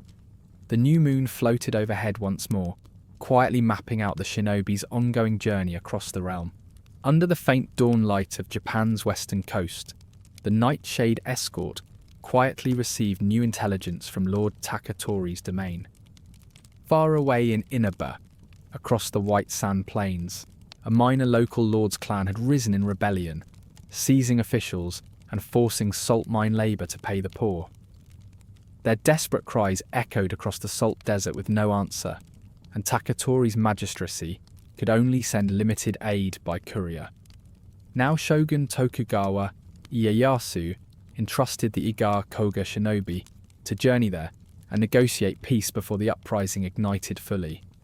Shadows drifted along the Suzuka mountain cliffs, cloaks the pale blue of official Nightshade. Chiyo reviewed the terrain map: bright white salt dunes, turquoise salt marshes, winding trails through karst valleys.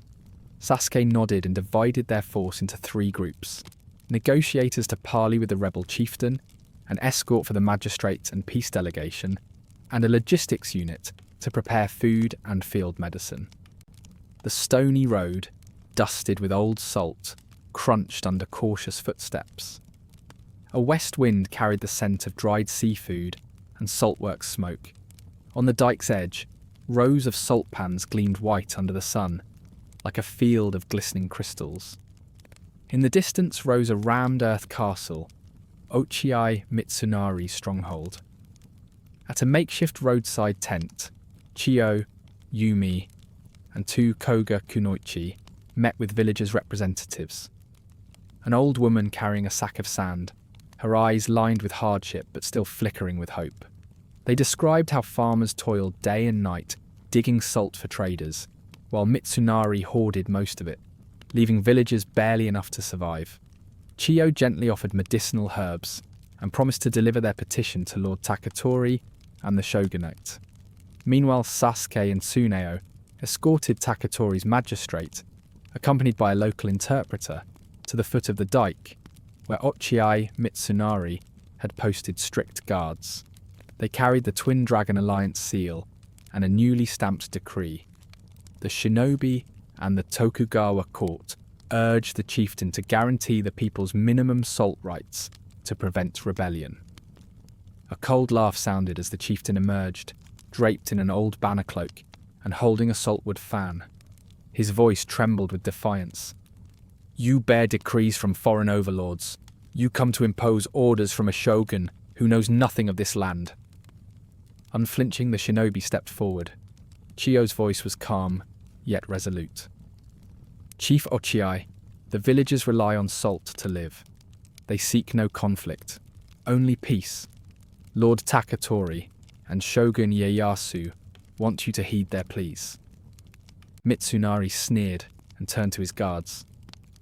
"If they truly care for the people, why not obey local law?" Tsuno replied immediately, "Your laws exist to enrich yourself, but salt source is common heritage, long recorded in the shogunate's registers." A flash of anger crossed Ochiai's face as he ordered the delegation expelled. At that moment from the dike came the peal of handbells, villagers' signal of support. Hundreds of poor citizens, dressed in salt dust white, advanced, eyes shining with trust and a plea for protection. Outnumbered, Mitsunari hastily commanded a withdrawal, but it was too late. On both flanks, Koga samurai and local fighters blocked the guards' retreat. In seconds there was no bloody clash. Choreographed fire feng shui gusts had pacified the troops, who laid down their swords to save their lives. Seeing the Twin Dragon seal and villagers' cries, Mitsunari finally acceded. He would distribute salt per shogunate quotas, reduce salt taxes, and collaborate with Takatori's traders. This decree was recorded in writing, sealed with twin dragon emblems and a bronze stamp before all the village men. Amid the white salt expanse, the villagers erupted in joy. The Iga Koga shinobi had ended the crisis not with steel, but with reason and unity. Chiyo stood among the crowd, eyes bright with emotion, clasping the old woman's hand as a silent vow to continue protecting the people. That afternoon, as the Nightshade escort departed Inaba, leaving the salt dike gleaming and villagers' songs behind, they carried once more the dawn of hope for Japan's west. The dusty trails across the white desert seemed warmer now, as shinobi proved themselves no longer merely shadows and silver smoke, but beacons guiding the voices of the humble. Under the dim pink light of sunset over the Seto Inland Sea, seagulls skimmed the crests of waves alongside the oar blades of the Nightshade escort. 6 lightweight wooden boats, each carrying 4 shinobi and 2 samurai, glided through the archipelago, their oars whispering against coral cliffs haunted by the screams of the Tsurumi pirates who had robbed and enslaved countless merchants. At the prow, Chiyo watched the pockmarked cliff face where a cave mouth yawned, their planned hideout before the strike. Tsuneo's water route map marked every submerged reef, every strong current, and the narrow entrance into Tsurumi's cavern, just wide enough for a sampan to slip through. Chiyo murmured, "Inside. The walls are steep and cramped. The moonlight won't reach us. We must use the echo sound method. Strike the hull to map our position by the return echo and avoid ambush." Sasuke's eyes narrowed in agreement, and he ordered the Koga oarsmen to form a line and approach the cave mouth. As the last sunset ray vanished beyond the horizon, darkness fell thick as ink. Low-hanging lanterns were lowered to the gunwales, providing just enough light to maintain secrecy. Oars tapped the rocks in a heartbeat of suspense. Tsurumi pirates, who had scorned shinobi as mere nocturnal ghosts, would not suspect that these shinobi had adapted Koga's wind technique into a hydro-wind ruse, creating false sound currents that drew the enemy's attention away from their true position. When the lead sampan entered the cave, several kunowichi slipped silently into the water, swam along the rock wall, and planted dry charges at the sentry's feet. They masked their scent with wet mud and dissolved vegetable oils to move as soundlessly as bottom-dwelling fish. A sudden flash and a muffled explosion ignited a corner of the cavern, sending guards into a panic of screams.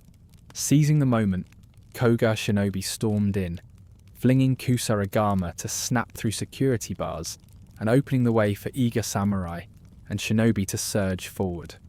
Inside the blackness of the cavern, the Iga shinobi used their night owl vision, self-formulated ocular drops that let them see clearly in the dark without reflective glare. Sasuke led the way, stepping nimbly over shattered boat timbers, lines and wooden posts. Bamboo wind chimes clattered as stray breezes stirred them, but the shinobi had learned to distinguish natural rustles from metal on wood. They slipped past the main hold, where dozens of bound prisoners sat huddled, terrified. Chiyo and Yumi swiftly reached the chained captives and applied their soft lock elixir, a blend of herbal coconut oil and powdered incense, onto the shackles' pins, softening the metal and popping them open. The Kunowichi distributed wound salve packs for lash and smoke injuries, along with dry rations and collected rainwater. Whispers of thank you rose like a gentle melody, reinvigorating the shinobi. Outside, Tsuneo deployed the hydro wind raft, a paddle boat fitted with improvised blades that, when turned, emitted frequencies that drove shoals of bait fish to the surface, revealing the pirates' hidden propellers. In their panic, many pirates leapt overboard, only to be netted by Koga shinobi waiting in adjacent boats. As the dry charge flash lit the cavern entrance, samurai used short swords to sever the pirates' waist blades, neutralizing most of the enemy before they could draw bows. The entire operation took just 12 minutes, a record in shinobi history, with no more than 3 injuries among the alliance. All captured merchant ships were reclaimed, and the freed prisoners were escorted onto Takayama navy boats for medical care, en route to Edo. Sasuke stood at the prow, surveying the flotilla of restored vessels, a testament to a swift and humane rescue. By the time they reached the bay's mouth, the new moon had set completely, leaving only starlight dancing on the water. Chiyo retrieved a vial of her aqua purity tonic, a rapid-acting antiseptic distilled from seashore roots, and ordered an emergency decontamination of the merchant hulls to prevent disease from drifting cadavers. Sasuke's broadcast to the merchants boomed across the boats. The shinobi and the shogunate pledged to safeguard public health and provide medical aid wherever pirates strike. News of the Tsurumi massacre spread like wildfire through the isles and the merchant fleet at Shimonoseki. Lord Mizuno issued a swift decree. Seafeng Shui patrols, a joint network of shinobi and Tokugawa naval forces, would constantly patrol these waters to eliminate piracy and protect commerce. At a commissioning ceremony aboard a warship, Sasuke was awarded the Soul Warding Blade, a ceremonial sword etched with waves, symbolizing the shinobi's newfound maritime authority. Beneath the pale dawn light over the Seto Inland Sea, the first sunbeams glinted on the rippling waves, painting the mist in an otherworldly haze. On the deck of a Tokugawa warship, the Maritime Special Commission gathered in urgent session, their eyes alight with resolve. Sasuke studied the sea chart before him, the tiny coral isles like embers in the vast night. The Tsurumi rescue had proven the shinobi's might, but now a new threat loomed. Strange gunfire, and the banners of foreign pilots spotted on the sea lanes, hinting at slave traders moving in. Chiyo placed her twin dragon fan upon the map, her voice calm, yet urgent. The people of Iyo Island have sent a plea. Cruel pirates allied with overseas sea raiders have bound fishermen and trafficked slaves. Our task is not only to crush domestic piracy, but to face these cross-sea forces, where the maze of currents and foreign law leave us no safety net. Tsuneo stepped forward with his proposal of a maritime signal code, a secret system of nighttime lights for communication between shinobi boats and the Tokugawa Navy, invisible to enemy eyes. Each flash would be encoded by rhythm, decipherable only by our alliance. This would allow continuous patrols, safeguarding merchant convoys over hundreds of miles. Meanwhile, the Koga Kunowichi readied their support gear. Fishing nets reinforced with hidden blades to snag enemies who fell overboard, and stolen fragments of foreign vessel paint for wind direction analysis to predict ship courses. They soaked cloth in argawood oil. When tied to the hull, its scent would cloak shinobi smoke signals and confuse strangers. At sunrise, the flotilla split into two squadrons. One patrolled Takamatsu's coast, where fishermen reported strange ships. The other headed for Hirome Bay, rumoured to harbour a human trafficker's lair. Every movement was silent. The oars barely kissed the water, and the boat seemed to merge into the silver waves. When they were a few hundred yards offshore, Kunowichi Yumi deployed hydro windboards, flat wooden paddles engraved with the twin dragon seal, letting them drift into the current, signalling the approaching guard. In the deserted stretch of sea, 4 merchant vessels lay at anchor under foreign flags, tall figures pacing their decks. The shinobi raised ready stances, but Chiyo signalled to stand down. They would negotiate first, calling the meeting aboard the foreign flagship. Though risky, it might spare lives and preserve the shogunate's honour. Sasuke boarded with a bowed greeting in their tongue, speaking courteously but clearly. The shinobi of Tokugawa sought fair protection and trade, and offered exchanges in medicine and agricultural secrets. To their surprise, the foreign captain, a tall man with streaks of grey in his black hair, responded with curious respect, proposing his own test. Prove your good faith by ridding the nearby shallows of the coastal pirates who ambushed us. Thus a new challenge emerged, a shallow water pirate den hidden in the marsh, using tidal shifts to hide their camp. The Iga and Kōga alliance agreed at once. This would be the first international shinobi collaboration, ushering in an era when shinobi not only protected Japan, but served as bridges to the wider world. They launched their Marsh Strike operation, deploying hydro wind rafts with water-tolerant shuriken, striking the watchtower, planting dry powder charges in the pirates' stockpile, then freeing a group of foreign sailors held hostage. In the muddy salt marsh battlefield, despite the difficult terrain, the shinobi used wind technique to maneuver silently, water technique to mask currents, and cracking silver smoke grenades to blind enemies.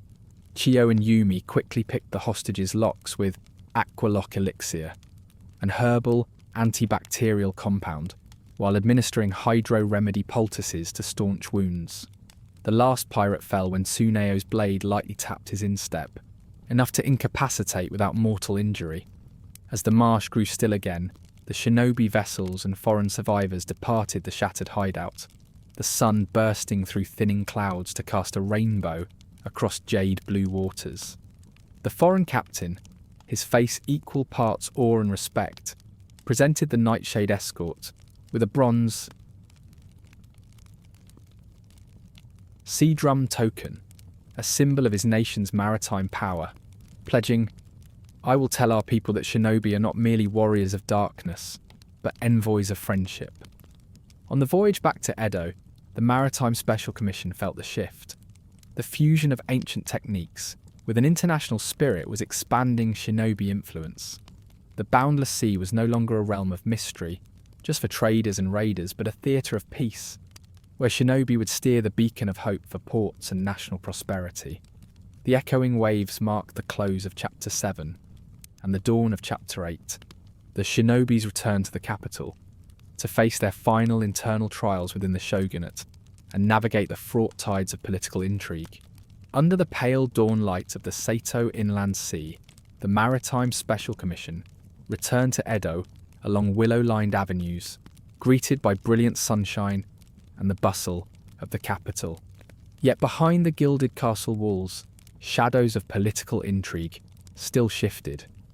Word of their victories in the Seto Sea and Inaba spread like wildfire among the courtiers. Admiration mingled with fear, for the shinobi had become a visible power, embraced by the shogunate itself. That very afternoon, Chiyo and Sasuke were summoned to the Myojo Hall, where Tokugawa Ieyasu sat in contemplation before his dragon throne. His eyes blazed with both excitement and concern as he spread a map of the realm before them, pointing to Hakusan's domain, home to powerful samurai houses traditionally hostile to the shogunate. "Your achievements are undeniable," Ieyasu said gravely, "but shinobi influence now reaches even the frontiers of resistant lords.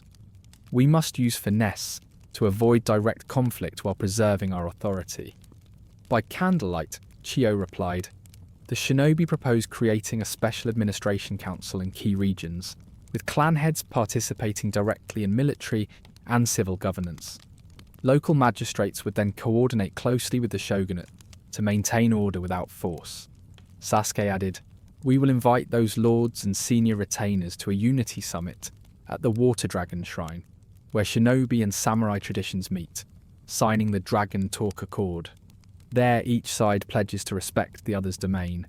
Samurai conduct overt military affairs, shinobi handle intelligence and medical support. Balancing power." Ieyasu nodded with approval. "Excellent, but you must secure the signatures of at least 30 lords and all senior officials.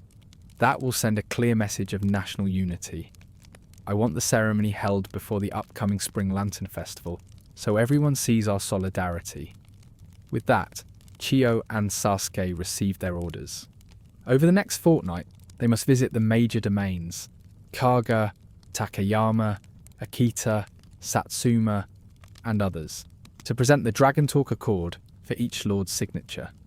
Then the grand ceremony at the Water Dragon Shrine would convene all parties, a weighty charge, and the shinobi's final chance to cement their official role in the shogunate. Leaving the hall, the shinobi returned to the Suzuka camp. Along the road they passed fabric merchants, samurai escorting magistrates, and bustling roadside inns fragrant with lotus tea and sweet dango, mingled with mountain pine smoke. Chiyo reflected that despite their grand mission, they must keep compassion for every humble life. After all, the people are the true reason shinobi serve. Back at camp, Tsuneo and Kaito drafted the Accord Charter on metallic sheen washi, its cover stamped with the Twin Dragon seal.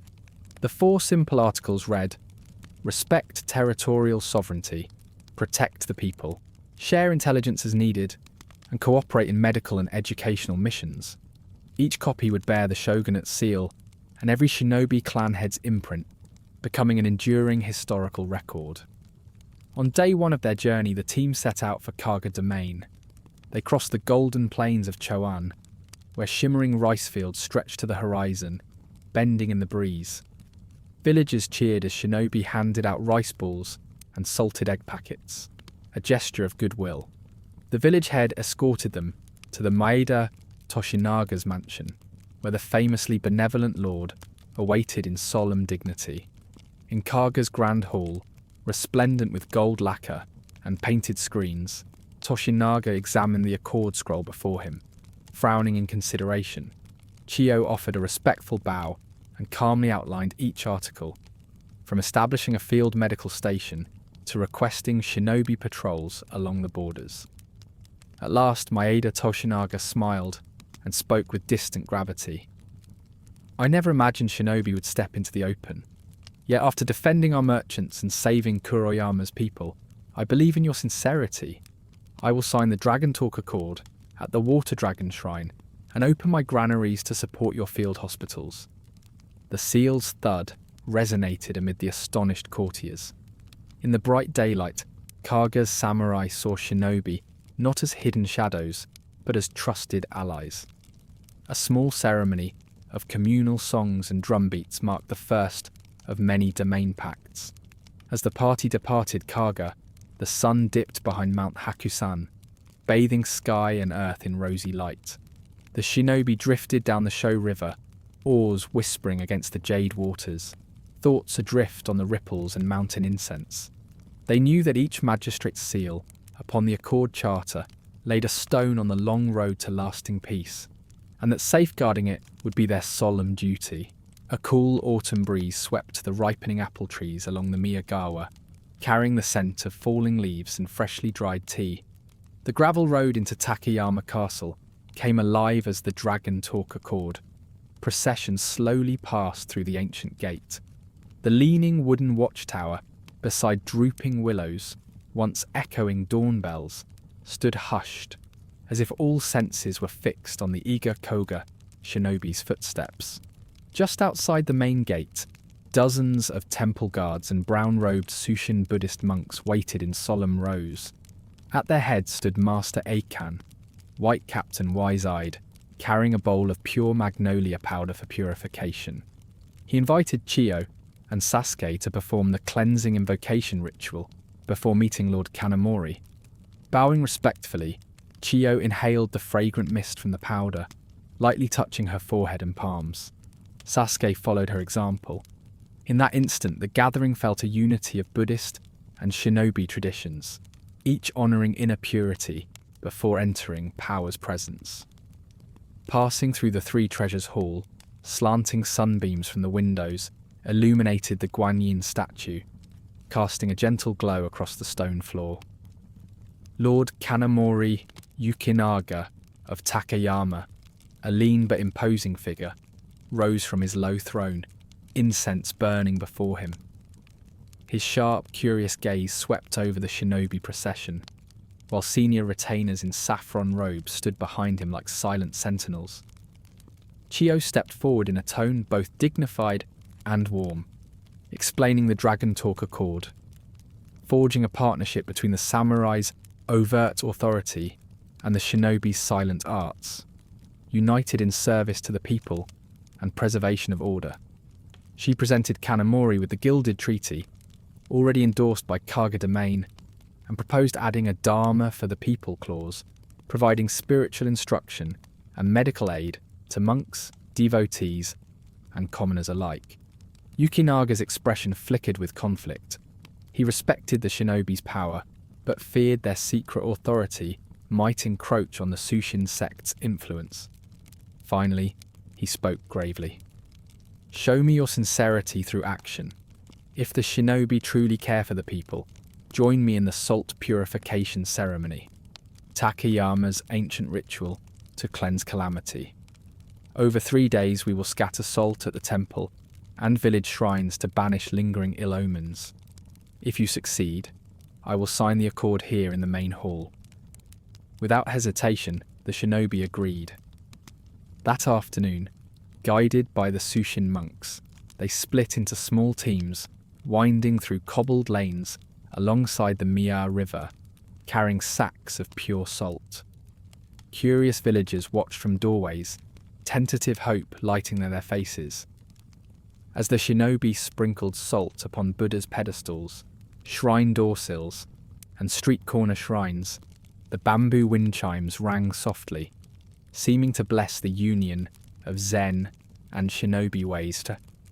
During the Fapchamiti, salt purification nights, Chiyo, Sasuke, and Master Eikan knelt before the altar, chanting sacred verses and calmly tracing salt around the temple's four corners.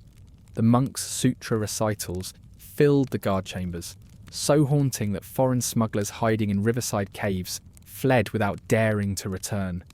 At dawn, villagers found no foreign footprints, only pristine salt crystals, incense tang, and the warmth of compassion. When full daylight returned, Kanamori Yukinaga formally signed the accord in the main hall, witnessed by hundreds of monks, ministers, and townspeople. The seal's hammer fell, and Master Eikan proclaimed, "The shinobi have shown that a pure heart can wash away all grievances. It marked the first time a Western lord openly recognised Shinobi's legitimate authority. Departing Takayama, the party carried the Dharma Seal Accord, a special version of the treaty embossed with twin dragons and lotuses, to the next domains. The winding mountain roads led them through forests aflame with red maples, each fallen leaf a reminder that Shinobi must flow in harmony with nature and compassion, or they cannot endure. As their footsteps crunched on the stones, they looked ahead to the Water Dragon Shrine, soon to host the Grand Dragon Talk Accord ceremony, where the nation's goodwill would converge. A thin veil of mist hovered over the Water Dragon Lake as the Dragon Talk Accord delegation landed and climbed the ancient stone steps. Before them stood the pristine white shrine, its gracefully curved tile roof mirrored in the still water. Dozens of daimyo from every corner, Kaga, Takayama, Satsuma, Akita, Shimabara, lined the tiered steps, their brilliant formal robes tempered by solemn gazes. At their centre, Tokugawa Ieyasu sat upon his dragon-carved throne, composed yet visibly expectant. A hush fell. Chiyo stepped forward into the courtyard, holding aloft the gilded Dharma Seal Accord scroll. Its golden lettering caught the morning light as she bowed deeply and spoke, her voice rising like a hymn of unity. Shogun Tokugawa wa and the Iga Koga Alliance respectfully invite you, honoured lords, to witness the union of samurai strength and shinobi art, pledged in service of the people and the preservation of lasting peace. The temple bell tolled slowly, marking the commencement of the signing. One by one, each daimyo advanced, placed a hand on the scroll, affixed the twin dragon seal, and signed in golden ink, each gesture an indelible vow. At the courtyard's edge, Tokugawa officials recorded every seal upon stone tablets and fine washi paper. Every nod and exchanged glance engraved this turning point in history. When the final signature was affixed, Ieyasu rose and smiled, his warm voice resonating through the shrine court. Harmony is not merely words, but daily deeds. From this day, samurai shall guard our frontiers, shinobi shall manage intelligence and medical aid, and monks and commoners shall uphold our humanitarian values. I hereby declare the Dragon Talk Accord to be in full effect. Thunderous applause echoed among the pines circling the lake. Daimyo, priests, martial households, monks and villagers alike cheered, celebrating the dawn of a new era. The air filled with festival drums, biwa melodies, and clapping that rang out in every direction. With the formal rites concluded, the assembly moved into the main hall for a sumptuous banquet. Pickled ginger, lotus tea, grilled fish, sweet dango, and fine sake were served, symbols of reunion and harmony. Daimyo, shinobi, samurai, and priests shared the same table, raising cups in toast and exchanging stories of past trials and shared futures. In the glow of lantern light, Chiyo caught Ieyasu's eye, satisfaction and the weight of responsibility reflected in his gaze. As the feast ended, the small waterfall behind the shrine murmured like a reminder that history flows ever onward. Before dispersing, the daimyo formed a circle around the stone crane statue in the courtyard, jointly pledging to uphold the Dragon Talk Accord, protect the people and sustain the unbroken bond between samurai and shinobi. At the final tolling bell, all bowed in respect, hearts brimming with hope and resolve. A thin autumn breeze rustled the apple trees along the Miyagawa as the final light of day glowed rose-tinted over Water Dragon Lake. After the Dragon Talk Accord ceremony at the shrine, the Iga Koga shinobi split into small teams to deliver the treaty to the remaining domains, most pressingly Satsuma, where the strict samurai code still reigned. They set out along a rugged mountain track beside the moonlit river, carrying the hopes of the entire realm. Through snow-dusted pines, Chiyo's group arrived at Satsuma Domain, the land of razor-sharp blades and fierce pride. Lord Shimazu Yoshihiro awaited them in the castle courtyard, wearing a tricorn hat over ornate armour. He eyed Chiyo's gilded Dharma Seal Accord warily. I do not oppose peace, but I cannot accept any secret power that supersedes the samurai. Chiyo inclined her head, sincerity in her eyes. The shinobi have stepped into the light, their authority legalized by the Tokugawa Shogunate. There are no hidden powers, only a shared mission to protect the people and mediate conflict. Yoshihiro raised an eyebrow, then spoke quietly. If that is true, prove it. Tomorrow, in the southern marsh, we will hold a trial of blade and shadow. The samurai shall demonstrate masterful swordsmanship, while the shinobi must show their stealth and rescue skills by freeing victims from the dense mist. Whichever side performs best will earn my trust to cooperate. No one objected. That evening by the campfire, Chiyo and Sasuke meticulously planned.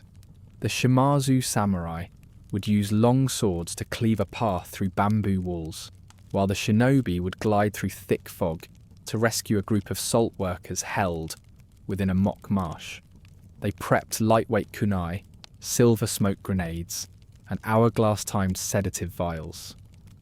At dawn in the Satsuma marsh, a pale mist cloaked mixed ranks of samurai and shinobi. A drumbeat signalled the contest's start. First, Lord Yoshihiro's samurai leapt ashore, swinging their swords in sweeping arcs that splintered the bamboo barrier, earning hearty applause. Next, the Koga shinobi, under Yumi's lead, slipped silently through the fog to where the victims had raised red flags. They deftly picked the locks on the mock shackles and guided the workers to safety without a sound, astonishing the guards. The rescue trial grew more intense. Yoshihiro's samurai found themselves trapped in a bog illusion set by shinobi, forced to call for help. Meanwhile, the Iga team, under Sasuke's command, employed their fire wind technique to clear hidden wooden palisades beneath the mud, freeing the salt workers before the final drumbeat. When the last strike echoed and the silver smoke dispersed, sunlight pierced the rosy mist. Shimazu Yoshihiro stood in admiration, then quietly stepped forward to shake Sasuke's and Chiyo's hands. He bowed deeply. I recognize the shinobi's skill. You do more, than hide. You save lives.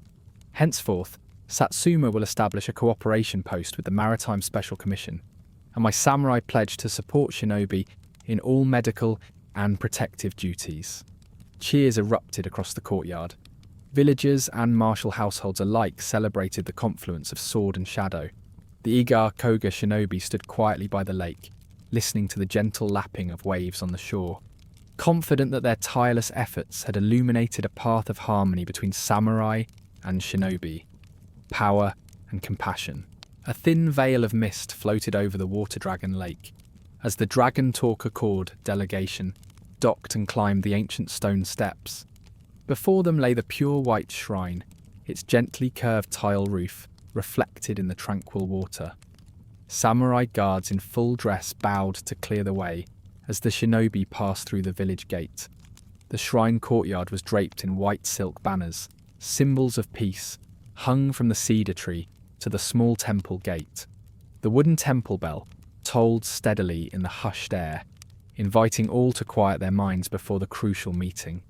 Inside the main hall, Mitsunari, Lord of Hase, sat on his low throne wearing a scholar's cap and a red dragon-embroidered robe. His face seemed less tense than at their first audience. His senior retainers watched with sharp eyes. Chiyo stepped forward, raising the gleaming Dharma Seal Accord scroll, and spoke with respectful solemnity. Lord Mitsunari, the Tokugawa Shogunate, and the Iga and Kōga Shinobi Alliance respectfully invite you to formally affix your name to the Dragon Talk Accord, alongside over 30 other daimyo. This is more than a promise. It is a pledge of action to protect the people and preserve peace for all time. Mitsunari listened intently, his eyes tracing the golden-inked clauses. Silence was so complete that every breath echoed in the hall. Finally he spoke in a low voice. I have witnessed the shinobi's goodwill in saving Kuroyama and Inaba. Yet here in Hase, the people's hearts remain fractured by past hunger and turmoil. If this accord truly brings peace, let me test it once more. He signalled a trusted retainer, who brought forth an ancient ceramic bowl of freshly harvested rice grains and a sack of fine sea salt. Mitsunari tilted the bowl, scattering rice across the hall floor, then sprinkled salt around the four corners in the traditional purification of provisions ritual. As each grain and salt crystal fell, his gaze evoked images of well-fed villagers and the yearning for a new era of calm. Chiyo watched the ritual carefully, then bowed deeply and offered Mitsunari a lacquered ebony brush engraved with dragon talk for his signature. Sasuke held out the prepared ink bowl, and their joy was unrestrained as Mitsunari wrote each elegant stroke and pressed the shogunate's bronze seal onto the treaty. The hammer's echo, a single Chinese character meaning union, rang through the hall like a bell heralding a new destiny. With the ceremony complete, Ha's villagers poured into the courtyard, cheering jubilantly. Children danced with white silk banners, and women brought lotus tea to offer the shinobi and samurai in celebration. Their eyes shone with hope and gratitude, like a stream flowing to the great sea. Mitsunari rose and proclaimed, "From this day forward, Ha's will honour this accord and shield its villagers from all danger. I recognise the shinobi as companions to Ha, both the people and the shogunate." The ensuing feast was simple yet warm. Red beans, sticky rice, salt-grilled fish, fragrant mochi, and lotus tea. Iga Koga shinobi sat side by side with Shimazu, Maeda, Kanamori samurai, sharing tales of valour and reflecting on the ideal of blending light and shadow. In the soft glow of candles and the strains of shamisen, they understood that the road ahead remained long, but it was now firmly set. The final darkness settled over Water Dragon Lake as the Maritime Special Commission solemnly entered the little main hall, where the monumental Dragon Talk Accord stele stood beside statues of Hattori Hanzo and Mochizuki Chiyo. The distant tolling of the temple bell seemed to remind all that the ninja's history, from its Iga Koga origins through an era of harmony, had concluded a long journey woven with strategy, compassion, and unwavering loyalty. Before Tokugawa Ieyasu and more than 30 daimyo, Chiyo, and Sasuke proudly applied the final seals, the twin black and white dragons symbolising the bond of samurai and shinobi, open power and hidden art. They then presented the official Bansen Shukai, the shinobi manual, newly revised to include a chapter on people's welfare and statecraft, so that every generation would understand that true strength lies not in darkness, but in the responsibility to bring light to the people. Ieyasu spoke thoughtfully. From this day forward, the shogunate's army will gain the shinobi's invisible eyes, and the shinobi will have the samurai's solid rear guard. I hereby establish the Night Peace Agency, a formal joint force under the shogunate cabinet, charged with security, rescue, and intelligence. At the ceremony's close, soldiers and villagers gathered in the shrine courtyard, shouting joyfully in time with drums and gongs. The people of Hazi presented a Nation Guard gratitude cloak, embroidered with twin dragons and lotuses, to express their thanks to the shinobi. Merchants' hurried steps, children's laughter, and a solitary wind chime by the lake rang out like a hymn welcoming a new age. In the years that followed, the Night Peace Agency established outposts in every province, training a new generation of shinobi, not only in the 5-element taiji and 3 essentials, but also in administrative law and medical arts to serve the people. They became the bedrock of national security, hiding in darkness to protect the daylight, legends as silent heroes across the land. Thus the ninja's saga, from the Bansen Shukai to the Dragon Talk Accord, from grueling training in Iga Koga forests to the grand ceremony of Tokugawa Harmony, concluded with a story of duty and compassion. Even today, when night falls, if you hear bamboo leaves rustling or the lake's gentle waves, remember, somewhere, the shinobi still stand watch at the borders, guarding peaceful slumber for all. And so the ninja's history, from darkness into light, completed its journey. No longer merely the descendants of midnight phantoms, they became the keepers of peace's flame, lighting hope for generations to come.